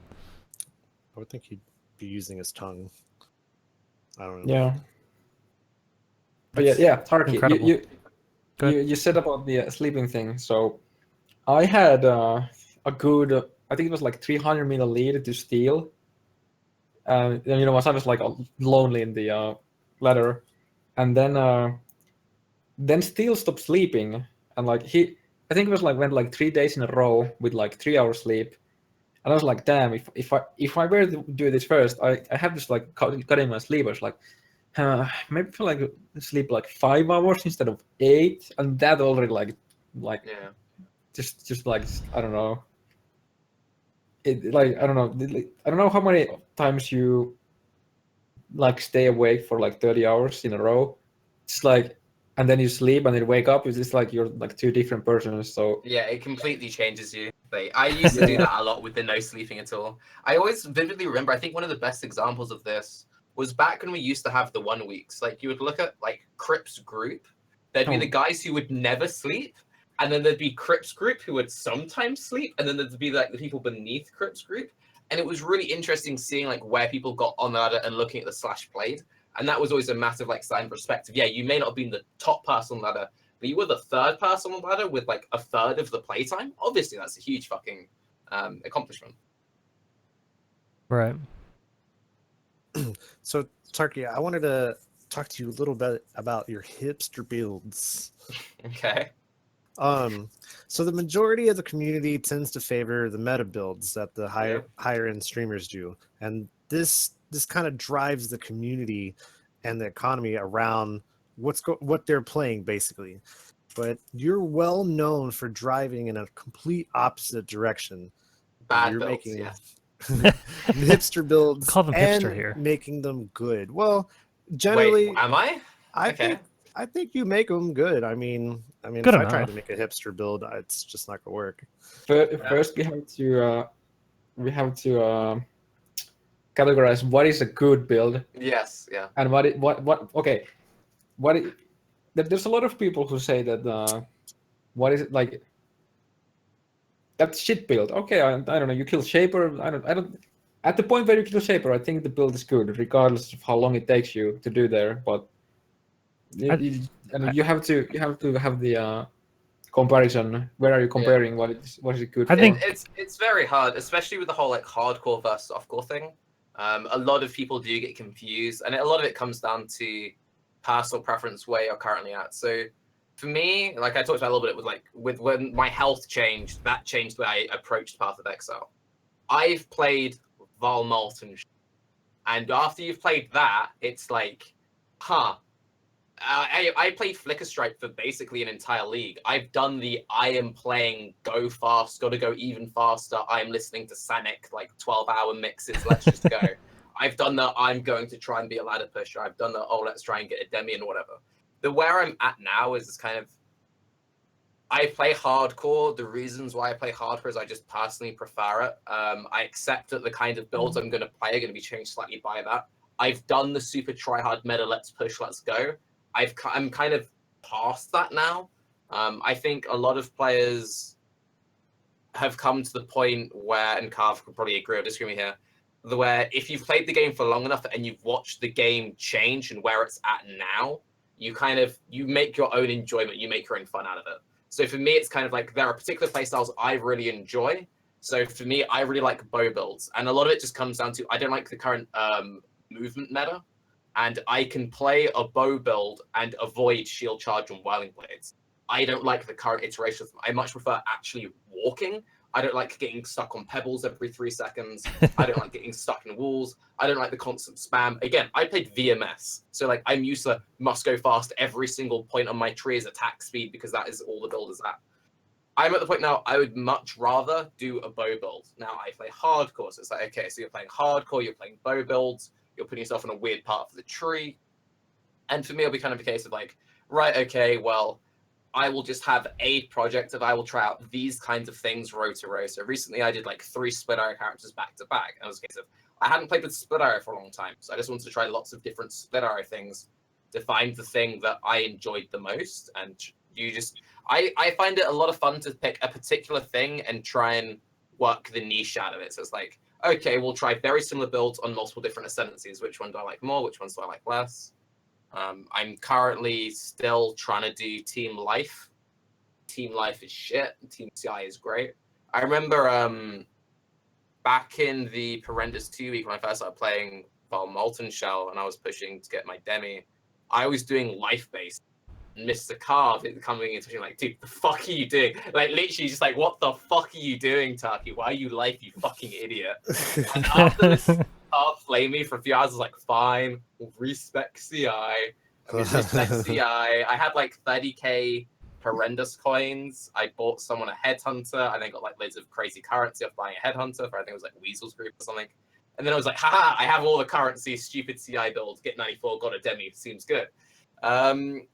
But yeah, I think that when it comes to there's different subsets of players. So some people, they don't know what they enjoy about the game, so they just copy what other people do. I think that's a big thing. It's like they haven't found their own personal niche. So they'll just like, I'll take Maffle build, I'll do what Maffle does. Let's see if I enjoy that. There are a lot of people who will just blindly follow something and they don't actually enjoy that kind of playstyle. And then there's I will just try and make all my own builds, and you get the people who only make their own builds, never actually progress into maps, and they actually hate that aspect of the game. I think generally try everything out, and where I'm currently at, I'm making okay-ish, move relatively quick, press right-click builds. And I think when we talk about like making good hipster builds, I think it's more of not necessarily like, did you kill Shaper? Is your build good? No, it's shit. You didn't kill Shaper? Oh, it's a shit build. No, it's more of, I think, the majority of the community would say that, is the build fun? Yes. Okay, cool. It's a cool hipster build and it's nice. That's what I would define it more as. Well, it needs to suit what you're doing, right? So recently I've been doing a lot of duo play. I've got a friend of mine and it's like, okay, so when you start planning around 2-player builds, that's actually really interesting. 2-player dynamics outside of just support. Like you can just say like support plus kinetic blast, good build. But there's some interesting things. So I was doing something with a Righteous Fire Juggernaut. So he's running flammability, he's running off that, he's proccing EE for me. I'm now doing some crazy Ignite-based shenanigans with Raider. And I've gone Raider because I move the fastest out of all the ascendancies. I'm Ignite-based. This other dude who's gotten all the curse set up for me saves me so many points in the tree. It completely changes the gearing. And it means you just run fast and you just run at things really, really quick. And when you can tailor around that aspect, it's really good. If the one thing you want to do is farm Strand 24/7, then really, if your build shape of viable is irrelevant. the most important thing if you're someone who's going to only do Strand is how quickly can you. And then it's a case of how quick can you. Right. If you're the guys who do lab all day, it doesn't matter how much damage you have. It's like how safe and how quick can you run lab. Yep. So, Karv, what kind of hipster builds have you done? Well, apart from the CI challenge thing, I think that's kind of hipster, the playstyle itself. So I don't know. I mean, I guess I don't really. I've been playing this also fun for like 2 leagues now. So doing hipster builds that regard different uniques, like I'd usually, if I wanted to do a hipster build, it would probably be around some unique. So I haven't been really able to, or like hadn't interested to do lately. But yeah, like I don't know, like what is a hipster build? There's like A build that you have fun with. But that's like every build, you know. Yeah, I was just about to say, like SRS is apparently hipster now, so I guess of the meta builds that you have no actual like goal in doing something fast or doing some specific challenge like Shaper, and just like seeing if this works. I don't know. I test a lot of things during I guess the quote unquote dead time when there's nothing happening. It hasn't been that much lately, but I test a lot of interactions between things off stream. It's just like I'm watching like random stream and like, hey, I have this unique. Like let's see what it does with that, and then with this, and so on. And yeah, I don't know. It's just I don't get too much out of them more than like seeing that, okay, this interaction works. Well, what could I do with this? Yeah, I could probably do like run strands with 1/3 the speed that any of the proper build would be.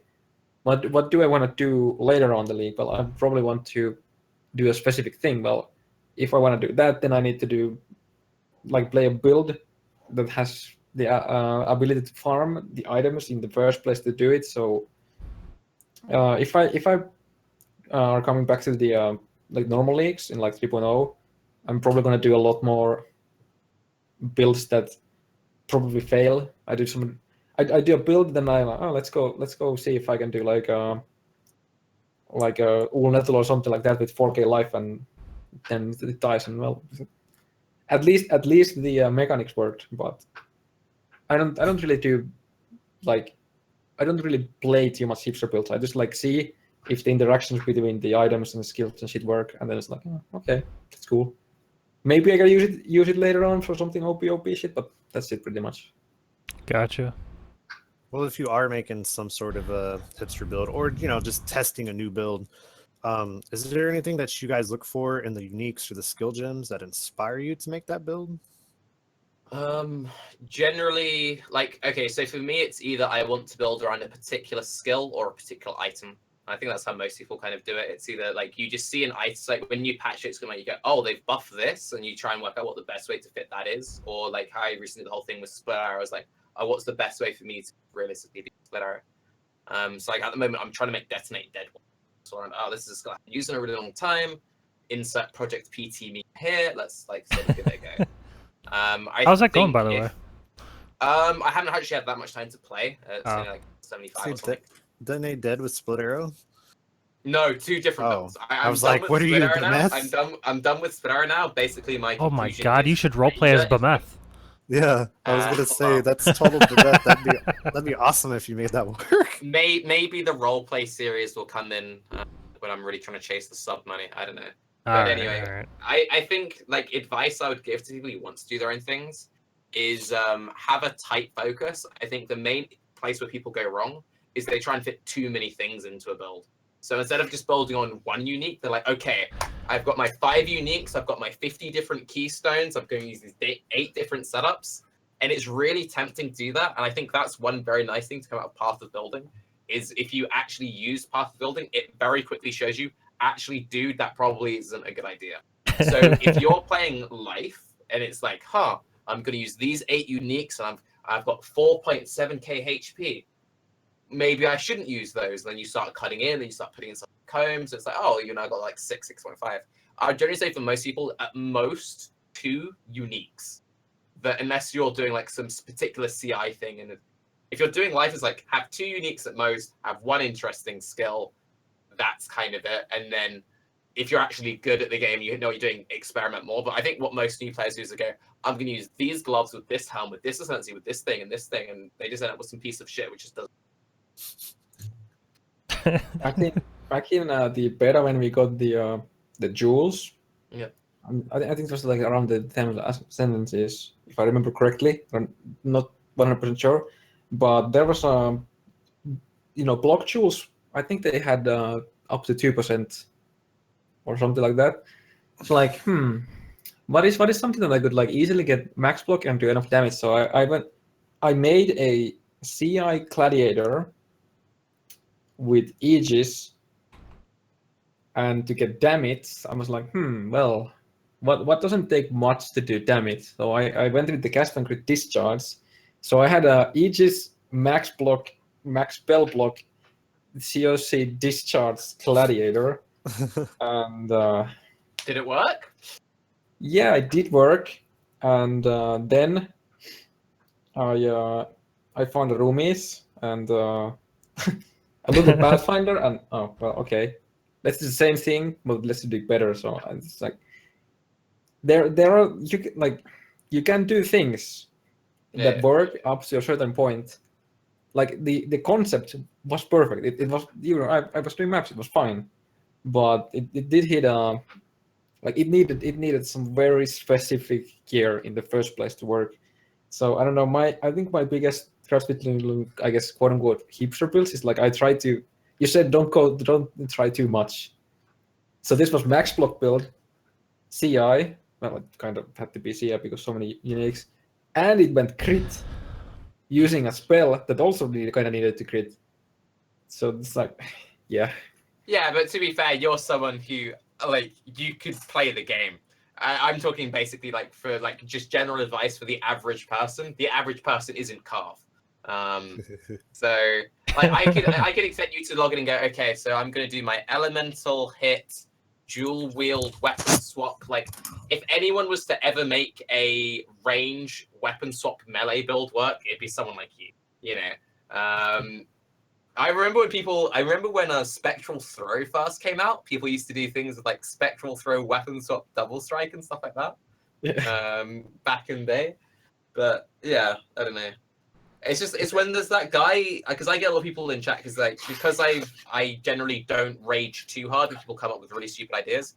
I get a lot of people saying, yo, Tarke, I need you to look at my build, and then the paragraphs start coming out, and they have to write a short novel just to describe their skill tree, and you're like, oh no. Yo, Tarke, about the weapon swapping thing, I'm just revealing an OP racing strat now. I think it's Descent Champs, where the last boss is Gravikus, I think. You have the weapons that give you frenzy charges. On kill, I think it's on kill. So what I usually end up doing if I get a good +1 weapon and like a good offhand is, well, obviously you build your main skill on the proper like damage weapon. Okay, which uses Firestorm. This is the duration. So you cast a Firestorm, you weapon swap for the weapons, you get the kill, you get frenzy charges, your weapons back.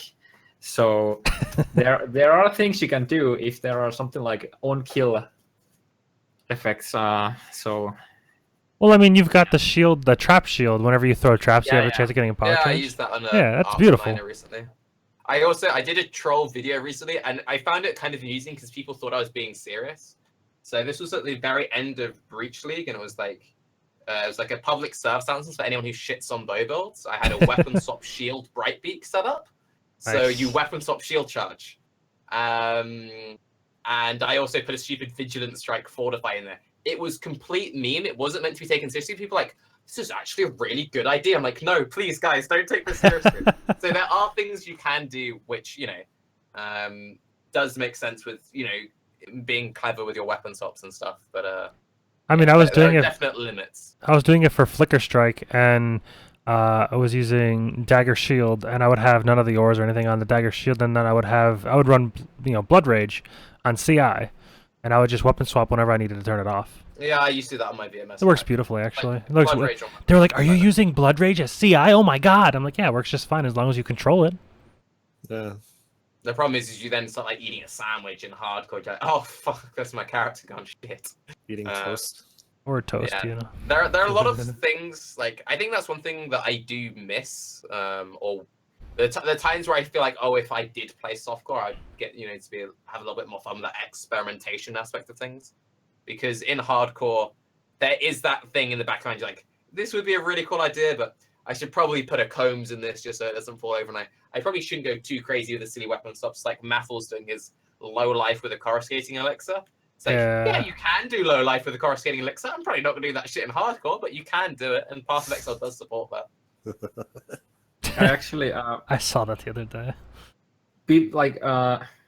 you know, back to the cast on grid things. You remember when Pathfinder actually had a really good flash sustain? Like, you know, you could have a Winktar up on a boss infinitely. So, and during when cast on crit wasn't, you know, what it is now.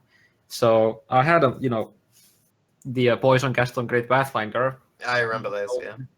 Again, just the roomies, and you're pretty much done with your block and shit like that. And then you could actually use Wall Regalia. So you can get that into like a certain amount of ES. So then when I died to it, I don't even remember what I died with it. I think it was like YOLOing some Uber shit and just like cutting one shots or something like that. And I did some like testing. And back then, I put it into low life without chavs. I don't know why. You just have a use chav and go low life and still have like 12k ES, like no problem. And I did test, like once the flash got I don't remember when the flash got added. I don't think it's too new, but I did try it, and but you could actually play it. It's just like I did some tier 15s and without like actually dying, but it's that one time when you fuck it up, you're done. So yeah. it's not very healthy. Yeah. Not at all. Not at all. So yeah, I just wanted to see if you could do it. Well, yeah.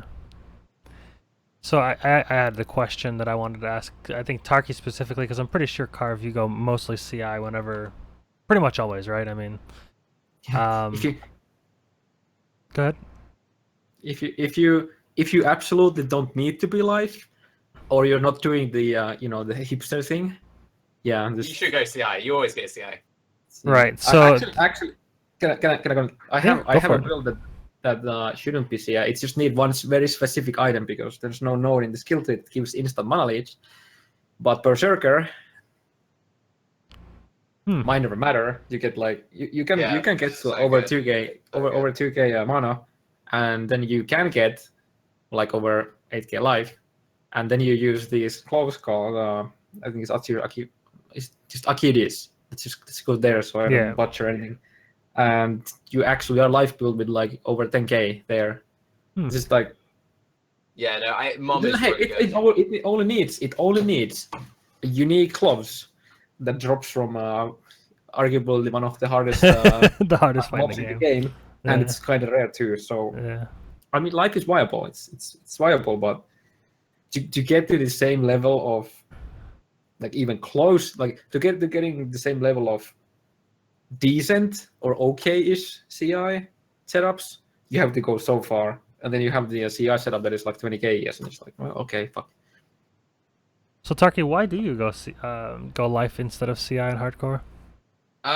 Most of your builds are life, right? I mean, that's what I've seen mostly. Builds are life. It's a weird thing. I used to much prefer CI back when CI was more of a challenge. Because you actually had to think about it. Now it's kind of the opposite. Now you have to think about how am I going to make life work, and because of that, that's something I find interesting. So it's kind of what I was saying earlier about like fine-tuning the gear setup. When you're playing very particular types of builds, there's a very fine line between you have enough life to maybe make it work and this doesn't work at all. Also, I just happen to particularly like the evasion acro playstyle, and you can do CI acro builds, and CI acro builds will still have more effective HP than life builds. But generally speaking, if you're doing acro phase acro, hey Karv, you don't want to be doing that as CI. So it's mostly a case of the kinds of builds I enjoy. Again, like if you look at bow builds, you can do some insane CI bow builds, but to reach like the nice 9-10k thresholds, you need very good gear, Right. or you need to be sacrificing your quiver and stuff. So if you're someone who plays hardcore, likes bouncing between characters, so like my highest character this league is only 91. I've had a few 90s. I've had a few like high 80s. I can't stay on one character for a very long time unless I'm like really pushing for a goal. So if I'm in a 1 week or a 2 week and I have a goal in mind, I can grind on a character and I can push and I can enjoy it. Otherwise, if I'm 91, I just get bored. So like I have a 91 Assassin Spirit. It's still alive. It's a really good character. It does all the content. I just don't really want to play anymore because I'm not going for 100. CI is very good for grinding on one particular character because there's all these small things you can get. Like getting the percent ES craft on a ring is huge, right? But it's also you're realistically going to expect to have like perfect jewelry at level 70. So when you expect your characters to cap out earlier, I think life is quite well suited to it. And also you can very easily just bounce the gear onto multiple characters. Hopefully with the changes, like I wouldn't be surprised. I would not be surprised in the slightest if in the next patch they like buffed the hell out of life and life becomes the new CI. You only see Tarke playing CI builds. It's because it's more interesting. It's just I generally lean towards the thing which makes me think a little bit. Now you made an interesting point that I don't know why, but I've never even thought of it. There's only one bow that gives energy shield, right? One quiver, sorry, that gives energy shield, right? Soul Strike. Soul Strike, yeah. Do you think they should make quivers have the ability to roll energy shield? I don't know why they can't. It's kind of weird, right? I don't know. Yeah. It forces you to go life. It doesn't force you to go life. Like you can do like really good builds. And again, if this was a softcore hardcore, if I was a softcore player, I would be fucking rocking 7k energy shield raider bow builds and destroying everything. Yeah. Like it's not even I would like be playing the fuck out of it. A lot of the softcore ladder pushes this league are doing like fork chain raider tornado shot shenanigans, like Findle's playing that stuff. I would love to play that. Like that is like my perfect character. It's just a case of my favorite play style doesn't actually line up very well with the way I like to play the game. So I need to make some sacrifices. So it's like that sacrifice is I tend to play a lot of life-based builds, but they would be really good at CI in a different format. I do think that we should be able to roll ES on covers. That would be a huge thing. I do also think that life in general, Eatup suggested this a few times, having hybrid life rolls. I love that. I can't really see a good reason why not to have it in there. The fact that you can get percent energy shield on jewelry but can't get percent life. There are so many weird things. Ignoring just the intrinsic like benefits of ES, ignoring the fact that you can just get like double the effective HP pool. From a raw gearing perspective, we should just have more versatility and more flexibility. And if you could get ES quivers, that it makes stuff more interesting because you either just use Soul Strike or you use the DPS option. Yeah. Having a nice, well-rolled rare would be much more appealing. And rare quivers are nuts anyway because the amount of raw damage you can get on a raw quiver. They're currently trying to push people away from the Pierce meta. I think adding ES to quivers would be way more attractive than just, cut drill neck in half. Yep. And drill neck is still like the best quiver in most cases. Wriggled quills is really good though. A really nice clear speed quiver. But yeah, I agree with that. I really like the hybrid life idea. When I first heard that, I thought I'm like, that'd probably solve life completely. Actually, that's probably all they need to do. Add a hybrid life roll. Yeah. Do you guys think that 3.0 is going to change any of this? The life versus CI? You think they're going to fix life or nerf CI or something? You could have the new purple HP bar. Again, it's GGG. You can't really predict what they're doing, you know. there will always, it's impossible to have them balanced. There'll always be one Right. that's better than the other. Yep, I agree with that. Yeah, I don't know. I think that more passive skill tree changes would be the best thing they could do, and the changes they have done already, that to me was huge. It was. There were a lot of players like myself who the most exciting thing for Path of Exile wasn't the new league, it was the new passive skill tree and learning how to reroute it. And even now, they with the way they added all the extra damage to the bottom right-hand side of the tree, I kind of hate it and like it. It didn't actually help life builds in any way, because all it is like, here's more damage for you to pick for. So for softcore players, it's like, oh, our builds are just squishier now. But there's actually like a lot of very interesting choices there. So if they did more just like shuffling on the tree, then that would be something. If life becomes the new broken one, everyone just plays life. It's boring. So if they can make some interesting changes in that, I would like it.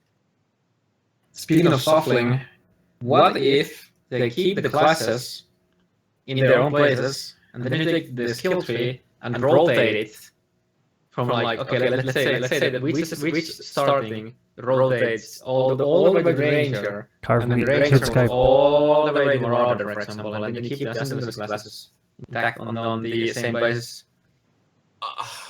Karv, You need to mute yourself, okay? But that would be really cool. I really like the idea of like being able to do more rotation stuff. It's kind of like Scion could have been so cool. Scion could have been really, really cool with the bouncing Just said around. it earlier, by the way. I forgot that you added me to the conversation again. Yeah, We did it after this disconnect. Feels bad, man. it's all right. The chat was for sure letting you know real quick. Yeah. But yeah, like if they made Scion like not shit, that would be huge. And That's hard, there's though, I feel like, right? No, because there are good things you can do with Scion, and it's Yeah. really not difficult to make it not shit. If they reverted the leech change, because you need to remember, Scion was broken when Ascendancy first came out, and we only had 6 points. We now have 8 points. The power difference of the 8 points, because Huge. all that Ascendancy got from the extra points was it can now get 1 or 2 extra score points, or it can jump. It didn't get to spec into a third sub option. That's a good point, actually. So if you actually like, if we had old school Scion now, it would see a lot more use, but it'd probably still be a lot weaker than everything else because the other guys get 2 4-pointers. It would be very easy to make Scion not shit. Yes, jewels are busted and Scion has the most access to jewels. Jewels have always been the main issue. Scion, it's just like jewels are broken. They're very good, yeah. A lot of people undervalue jewels. Yeah, like even like I have this weird thing. There are things that I learn about the game and then I forget about them and I relearn them again. So like there's a good example. So I played a Mind Over Matter Berserk, like me and Karv talked about, to do the QE thing. I was playing it, and I took like 13 jewels in that build because the way I routed, I could take so many jewels. And everyone knew that 3-point jewels was good, but like 3-point jewels on double dipping builds is really fucking good when you're getting like percent life, proj damage, chaos damage. And you see so many trees now where it's like go into Ranger start, fill in all of Ranger start, go into Shadow start, fill in all of Shadow start, and they're ignoring 3-point jewels everywhere. Yep. And if you actually spec into those 3-point jewels, your build becomes so much fucking better. Like I think people have forgotten how good jewels are. But that's just like a weird side point. But yeah, make Scion not shit so we can jump around the tree. Nah. Or do what Karv did, just fucking rotate everything. I want to see that. Yeah, a lot of times when I'm helping people with their builds, I'm like, get this 2-point jewel socket, get this 2-point jewel socket. Why don't you have these jewel sockets? They're like, oh, well, it's like, no, it's so good. Plus Come 3 on. points. Some people don't even get 2-point jewel sockets. They would just rather see. You have to get a 2-point jewel socket. You have to. Well, You can't just skip but they it up. don't know that. Yeah, it's also like I think a big thing is people don't realize how easy it is to craft jewels. Oh yeah. And I'm not talking like sitting there alt spamming. Just okay, so we've messed with prices before, so I'm just going to ruin the economy a little bit. Everyone right now, if you're playing a life build, I know the 2 people, track percent life, increased damage jewels, just like blue. People sell them for like 2C. You Yep. buy it for 2C, you put a regal on it. Life is generic. All life builds need life. Most builds deal damage. They need in just generic damage. You can regal fucking anything on it and sell it for more than what you bought it for. Oh, yeah, easily. Fucking easy. ES nodes, ES tools too. Yeah, do it with whatever. But like, Yeah. screw CI guys. They don't get to learn anything cool. But yeah, it's like all League. It was just a case of like, oh, I'm just buying 2 stat jewels, and on my Berserker character, I had amazing 3 stat jewels. They refused to like, oh, were they like 20, 30 C each? I'm like, no, they were 2 C, 1 Regal. Yep. Seems good. All right. Anything else to delve on that topic, or we want to move into community questions? I'm fine unless Karv wants to say something. Karv? All right, cool. I think it's pretty good. All right, guys, we're going to move into the community section, or community questions section. I think we've got like a couple questions queued up right now, but if you have any questions, feel free to put them in the chat or put them on the Reddit post. I put the Reddit post out there every week to kind of give everyone a heads up. They can post in there and ask questions. I used to post 2 Reddit posts, but people started flagging me for self-promotion, so I stopped. Wasn't self-promotion, but the whole goal is to get the community involved, ask these guys questions, ask us questions, ask anybody questions. It's any of us. You can ask any of us. But our first our first question that we'll bring up was from the Reddit post because it's a little controversial. This guy thinks he's calling you out, Tarke. This guy thinks that he wants to know why you were hyping up the Gull on Baeclast so much and increased the price over the course of the Baeclast episode. Why did you do that? Why did you use your streamer influence and raise the price? Did you have 10 goals? Yeah. He said you specifically. Me specifically. Well, as we all know, I have a contract with Pee-wee Trade. All right. So whenever anything isn't selling enough, I get like an email, and they say you need to like boost the sales. And they make a direct PayPal donation, and then I only chain Coward's Trial for 4 days. It's a good deal. Sell more Coward's Trials. So we saw that there were too many goals, and it was actually making the servers really heavy. Okay. So I talked about the goals, they sold, and now the servers are lighter, and that's why Pee-wee Trade is faster now. Yeah, it's a lot faster, actually. Thank you. But actually, I didn't really hype up the goal. So was the one who was really into the goal. The one that you should be having a go at me for price fixing was Cherubim. Cherubim was the one which I was like, this shit's fucking broken. When the patch notes came out and I saw it had 80% increased chaos damage, that's insane. 100 life. I bought like 30 of them for like an alp each. Yeah. And I did sell 2. I will admit, I did sell 2 about a week or so after the podcast and made like 50C profit. So if you want to have a go at me, have a go at me for Cherubim. Oh, man. But it's mostly a case of what happens is because I play the same kinds of builds over and over again, like I played 3 Spinario builds back to back, is I spam buy items. I have like 50 tabs and I just track things. So if I can get a very good item for cheap, I'll buy it, put it in a stash tab for like 10C more than I paid for it. If it sells, great. If it doesn't, I'll use it. So I often end up in a case of, because I plan builds like a week or 2 in advance, if I buy a good unique, right, for like an alk, and then one with a better roll gets listed for 2 alks, I'll buy the one with a better roll because that's better for my character. So yeah, I'm a streamer. I talk about items. Naturally, if I talk about one item for long enough, it might be worth slightly more. That's why the goal went up a bit. And the Pee-wee Trade deal, but we don't talk of course. Yeah. Definitely. You're gonna have to send me a message about that, an email maybe. Yeah, I'll put a referral link along to it. Thank you. That'd be great. You're welcome. Because I've got a couple of Varanastras in my stash tab. I think those are really, really cheap right now, and those weapons are amazing, insane. So definitely think those should be used more. You know what the right side of the tree is like yelling at people right now? Like just like play Varanastra. There's like It's so whole right cool. side of the tree. It's just like actually really good. the Dagger crit. There's the sword crit, and there's so much crit in the side, and just like okay, then just put like crit chance on the your links, and oh boom, yeah, that's a build there. Just take the ES notes after that, and you could. Yep, energy shield. My friend Kane is actually playing a really Pogaccini build. It's Varanastra Crit Assassin using the Hemophilia gloves. You get a lot of double dipping action because you get like the crazy bleeds, the crazy poisons. And yeah, Varanastra is so efficient. It's always been. I don't know why it went down in price. It's much like Doomfletch. I know, it's like, so cheap. Came out and everyone was like, "This shit's broken," and then Doomfletch came out and they're like, "This is broken." No one played it.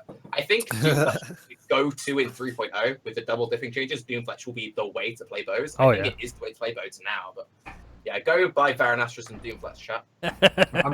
I'm just waiting for Matthew to do the Varanastra build. Like then the moment we saw the skill tree changes, I saw it like I was like, okay, Matthew will play Varunashtra at some point. He'll take all this crit node.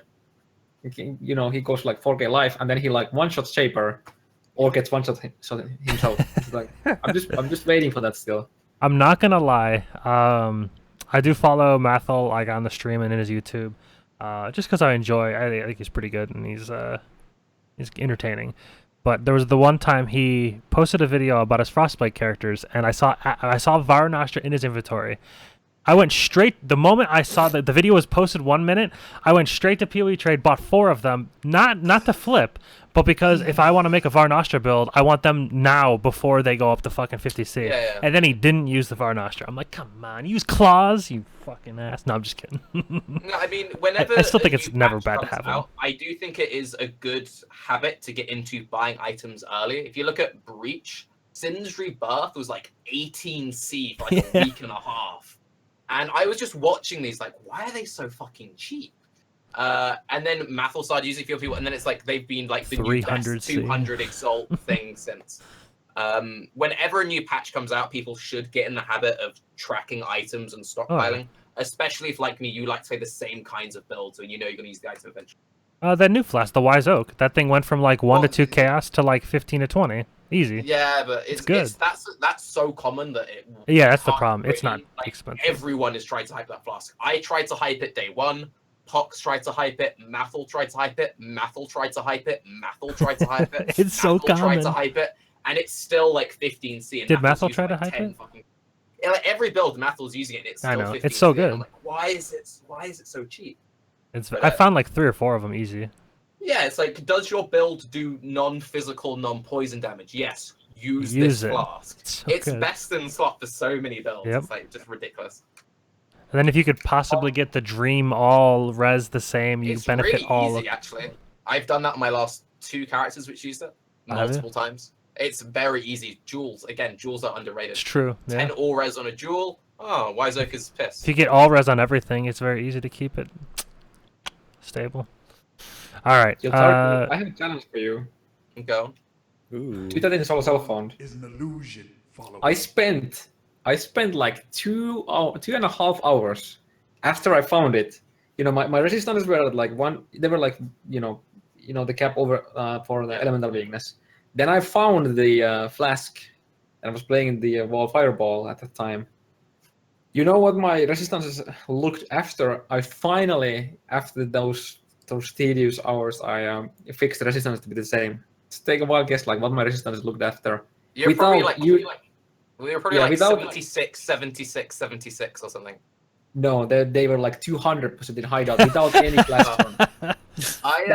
That's how hard it was. So I had to like I had to like overcap all my resistances past the elemental weakness, all the way to like EE overcap as well, basically, so I could actually match them. And then There's a VOD of me from like a few days ago, my last character, and I had my cold was 1 too high and my fire was 1 too low. So I was just sat at Elrion, scour, alk, no, scour, alk, no, just changing the rolls. I had to get it like exactly 22% cold res and like 24% fire on the other ring. And I spent like 2 hours just at Elrion, scour, no, alk, no, scour, no. And I eventually got it. But if you use Elrion to craft a res, it's kind of easy, but it takes a long time. Yeah, I had to bless my ring. I was doing that. And you know what is the most horrible thing? Like, you know, I was using, like, my gear was so specific. You know, I had to use the helm for more elemental damage. Yeah. So I had a high resist in there. I was using, like, you know, Bright Peak is 2 different resistances, and then like I needed high ES because I was CI, and then I crafted my chest, upgraded my chest, so that had a high resist. So I had like 200% lightning resist. Oh yeah, I was using the viscous belt, so that has a resist. So, and I was like super limited on what items I could like. I even ended up like divining my boots, the projectile damage boots. I don't remember the name. The hybrid have like almost 200 ES, and they have projectile damage. Yeah, I divined those. And you know what's the sad thing? You got a better roll in it, didn't you? After divining them, I went to craft the last piece of gear that I needed to do double resist on a ring. So that's like two plus per craft. Yeah. And then it went past the point that I needed, so that the old resist on the boots would have worked. actually perfect for it. I was like, Yeah. fuck. If you play the game with trading, it actually becomes a lot easier if you're using like sudden uniques. So like when you downgrade your uniques, it's a lot easier. So like I'm often the case of I use the gold because the gold's just busted in most of my builds. So I'm often like I'm now using the way like now let's find a shittier goal to now fix my resists. That aspect I do like of it, but it is a very annoying flask to use because it is so broken. And it is frustrating that whenever I buy gear on any elemental character, I'm always thinking in the back of my head, hang on, is my fire res the highest? Is this that? It's just that. You get the perfect... I've had cases where I've had like tri-res life belts drop, and I'm like, not using that piece of shit. Fucking Garbo belt. What resist on a belt? It's int, reduced, Charge fucking use them, CI and plebs. increase the duration. rate. CI So Yeah. CI plebs. you don't Flask use rolls, resist on a the belt. flask rolls are nuts though. They Yeah. are. They're crazy. They're actually not that expensive this league for some reason, at least on People softcore. always undervalue them. They've like, never been. They've never after been. league, Really? after league. It's yeah. Everyone has said they're broken. Whenever anyone plays Pathfinder, like get reduced fast charges used, get fast charge duration. Every league I've said these are really good. It doesn't matter how many people say it, even if Mattel every video. It's such a specific stat, and it's not a unique. People are generally very bad at pricing res at the best of times. It's why whenever people make a guide, they'll say, "Can I use this unique over a rare?" People don't like searching. It's much easier if you insert type in a guide. name. It's like you Yep. use this specific mace. That is it. Use this exact thing. So people with their belts, they say, get as much either life or yes, hustle, fix resists, stop thinking. Wed if I'm a wed build. That's it. So what unique do I use for everything? Lahoop Yeah. of all times 2, Skin of the Loyal, Gull, Ooh, Insert Lehoop. Purity. Lehoop's so good now. Ah, it's really nice, yeah. Except for the fact that I always used Elrion jewelry and I never used Lehoops because of that. But I never use monobots. That's just a Got pet peeve options of now, mine. bro. All right, so another community question that we had. Do we think the game is finished with 10x? They said that they feel like the game's No. in beta right now, and there's a lot of balance work to be done with double dipping and endgame boss HP and damage scaling. Atlas needs balance, Ascendancy classes need balance, then finish the game.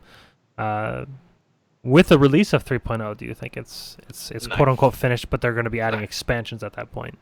No. They've said publicly that they want to keep adding more to it. The game will still need work in places. The game will hopefully be better. Path of Exile is a game that you can't ever really finish, and I would argue that no game is truly finished. It is very hard to find a game which is perfect. Even something like The Witcher 3, which people like, the best thing ever. You could go and go, well, this could be improved, that could be added, that. And just GGG is a company that the way they just do things, yeah, you can't complete Path of Exile. It's just impossible. I don't think they can, even if they wanted to. I don't think they can because, like, they have like how they get their money is they need to add new content, and if they say that the game is finished, well, Rip, yeah. it's like they. I just think like I don't think they even want to finish it. Like, if some, okay, I don't like. I don't think neither like any of you haven't actually get 100 right, I think. No. But the moment I hit 100 on my build, I'm just like, well, now what? Out the window, like, I don't know. It's just like when you finish something, it feels like you don't like want to do anything with it anymore. At least for me. So I don't think they even want to finish it. Just want to keep improving it. All right, I we've feel got like to. they're done with the X, but as extra content and fixing things up, I feel like they have more room to work on things. Racing, PvP, whatever it is that they want to work on or balance. I mean, ARPG as a genre can always be innovated. Just look at like Path of Diablo and D2. Like you could argue that D2 was this perfect game. It wasn't, but like you could argue it's this perfect thing. And then X many years later, come in and they make these mods and stuff. Like, no, I don't think anyone's really nailed the ARPG formula. So 10x is a good good Oh, start. yeah, it's not a good the start. formula, mate. Like, yes, it's great. I'm not undervaluing. Like, GGG is by far my favorite company out there at the moment. The game is by far my favorite game at the moment. That's why I stream content for it. But yeah, you can't ever complete PoE, and even if you did in like 3 years' time or whatever, the PoE 2. Yeah, exactly. So Tarke, this one's directly also towards you as well. Okay. Why is Tarke so cool? He seems like a very smart and sexy guy. This person seems like an admirer of you. Yeah, I try extremely hard. I hang out with the coolest dudes. I eat at the best restaurants. All right. Eat at the best restaurants. I don't think you're funny anymore. You just like used a meme that's all been dead for the longest time. I don't know. I mean, I'm currently sat here wearing a Recful tee on a PoE podcast. So. Next question. It's true. And then Janessa plays PoE, and they want to know: are you single? Me? Both you and Karv. Either one. She's looking. Well, depending on how Karv answers this question, yes, I'm single even. But for Karv, I would change. I would change for Karv. Give me a second. I have to mute and ask Ziz. Okay. Hang on. I don't know if you've seen me and Ziz's love album, but if Ziz is with either one of us, it's me. Just Must post the love album. Yeah, you have to show the proof now. I think I'd get out. I'll link it in Discord. You can show it on stream. Let me go for my chat. For what one? Me and Ziz's intimate embrace. Is that the Wrong button? Oh, I know what you're talking about. The picture of him and Ziz. Yeah, they're like hugging, kind of. Well, you could call it hugging. You could call it loving. You could call it fondling. They were. Don't post it in Skype because if I open up the message, it like Oh. pushes all the cameras to the side. Okay, it's in Disco. Yeah. In general. Yeah. That's fake news, dude. It's like I don't know. It's in That's chat. It's definitely in Photoshop. everywhere. I don't fucking know. That's photoshopped. Sorry. Photoshopped? Yep. I wish Also, I knew how that's to like- quit that's you, like- Tarke 2K16. Yeah, I was about to say the Tarke. Yeah. I don't live in the past. You don't live in the past. Yeah, Ziz might have moved on, but that's- I haven't. That's last year, dude. This is the sign of pure happiness. Look at Ziz's face right now. This right here, boys, is when you know it's good to be alive. He was That- like, that "Oh is- my god!" That is the grainiest taller picture than me. I've I love ever it. seen. Well, who the fuck took this on their fucking Nokia? Someone. It was dark, bro. All right, let me refresh the Reddit page just to make sure there's no other questions. It looks like questionless there. Everybody have any I other think we're- questions? I think we're pretty good, unless anybody throws a question in the next 30 seconds, including stream delay. Go. Did you know kissing spreads AIDS, moisture, and cooties? That was a question. That's not a question. That's a statement. Well, I guess it did you know? Yeah, it is a question actually. I'm an idiot. Just ignore me. Dude, I'm tired, man. Thomas Burgerfoot. That for the guy. win. He looks like a wait. What? He looks like a pickle is going somewhere it shouldn't be. I have a stupid questions. Case. I think we've already established that Tarke would do gay Uh. sex with Karv. I think we're good there. Or Ziz. Clearly. Follow up. Who's the top? Oh god. Power top or power bottom. Anyways, this is something that I've been waiting for Is this entire Tarke podcast. jealous of Noodle? You guys ready for this? Noodle? What? Ray Noodle? No, Kitten Cat Kitten Noodle Cat Noodle. being Ziz's girlfriend. I mean, it's just like you have your side bitch, and you got like all this It's other beer. stuff. It's So- just beer. Yeah. It's all like it's one of those things of like when you work in showbiz, you need to put out Yeah. a certain sort of vibe kind of That's thing. true. Yeah. But yeah, I don't know. Janessa, if you want to slide in them DMs, I'll hit you up after the. There you go. Go to Match.com. Her name on there is Janessa Plays PoE. Look her up. And you have to have at least 2,000 hours of playtime. Yeah, if you Yeah. don't, she won't even look at you, unfortunately. And you have to find a shavs in those 2,000 hours, or else you're, what the hell kind of player are you? All right, guys. So this is the time where we wrap up the stream here. So I've got on the screen here all the YouTube channels and the Twitch channels that you guys can go follow them at. And make sure you guys do go follow and subscribe to their channels. YouTube and Twitch, make sure to give them a follow. We're going to be having a pretty interesting episode next week. We're going to be having an episode completely on summoners, and we have Ghazi and the Uber Elite as guests. Very excited about that. The wealth of knowledge between those two guys, and the way summoners have changed over the course of time, what the direction they're going into and whatnot. It's going to be a really good episode. So make sure you guys check that out next week. And Tarke, go ahead and sell your podcast. Tell them a little bit about it and where they can find it.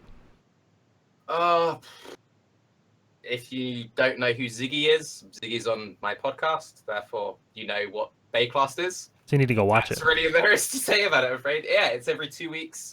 It's Bay-weekly. It's on my YouTube. Check it out if you haven't seen it. And yeah, check it out. YouTube channels to the right. Yeah, it's pretty good. They go a little longer than ours. 2.5 hours, sometimes 3 hours long.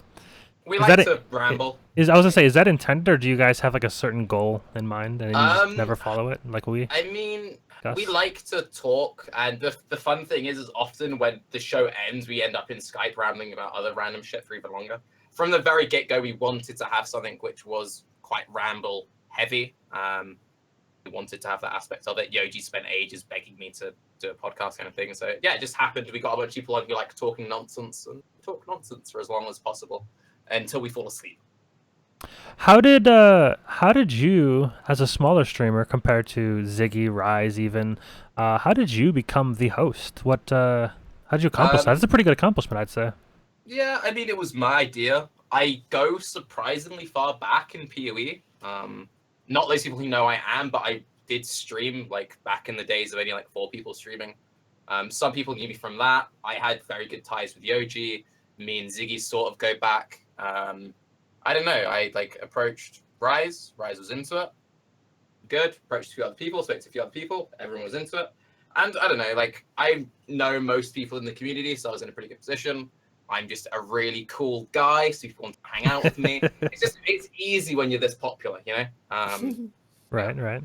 I think it says something about this community in general, because so far we haven't went to a single community member, whether it be a streamer, a dev, whoever they are, a Joe Blow on the street. If they're in the PoE community, we've went to them, asked them, "Hey, do you want to come on this podcast you might not have even ever heard of?" And they're like, "Yeah, fuck it, let's do it. Whenever. Where is it? When is it?" I'm like, "This is fucking great." Like. They may not know exactly who I am. They may not. They know who Polab is, but they didn't know like it's one guy or it's a group of guys. And then they start to learn more about Polab and learn more about like what I do in the community. And I think it's I don't know. I love it. I love the community. It's actually really good. Karv, when's your next podcast? When are you making one? What? Aren't you making a podcast? No, I'm just kidding. I'm waiting Llama and Mr. Ruru to get fully into PoE, and then it's gonna be speedrun cast. Ooh. You could probably do that, to be honest. You could probably pull up like speed runs and comment on them, do commentary. That's what I want. I'm pretty lazy at doing things. Yeah, back to Tarke. The reason why everyone said yes is because it's easier to shine with someone with someone like you next to. And I bring the best out of people. I agree. You just completely understood what I meant with that, but I understood. But no, it's one of those things of I was just really lonely, and it was a way to get friends twice a week. So, that's a good call. Forced social interaction. Forced, yeah. I tried it with Pokemon Go, and it didn't go well. They just wanted to hunt Pokemons. Feels bad. Yeah, sometimes you just gotta catch them all, you know. Yeah. Anyways, thanks for watching. Make sure to subscribe to these channels, and I'll see you guys next week. Bye. All right. So.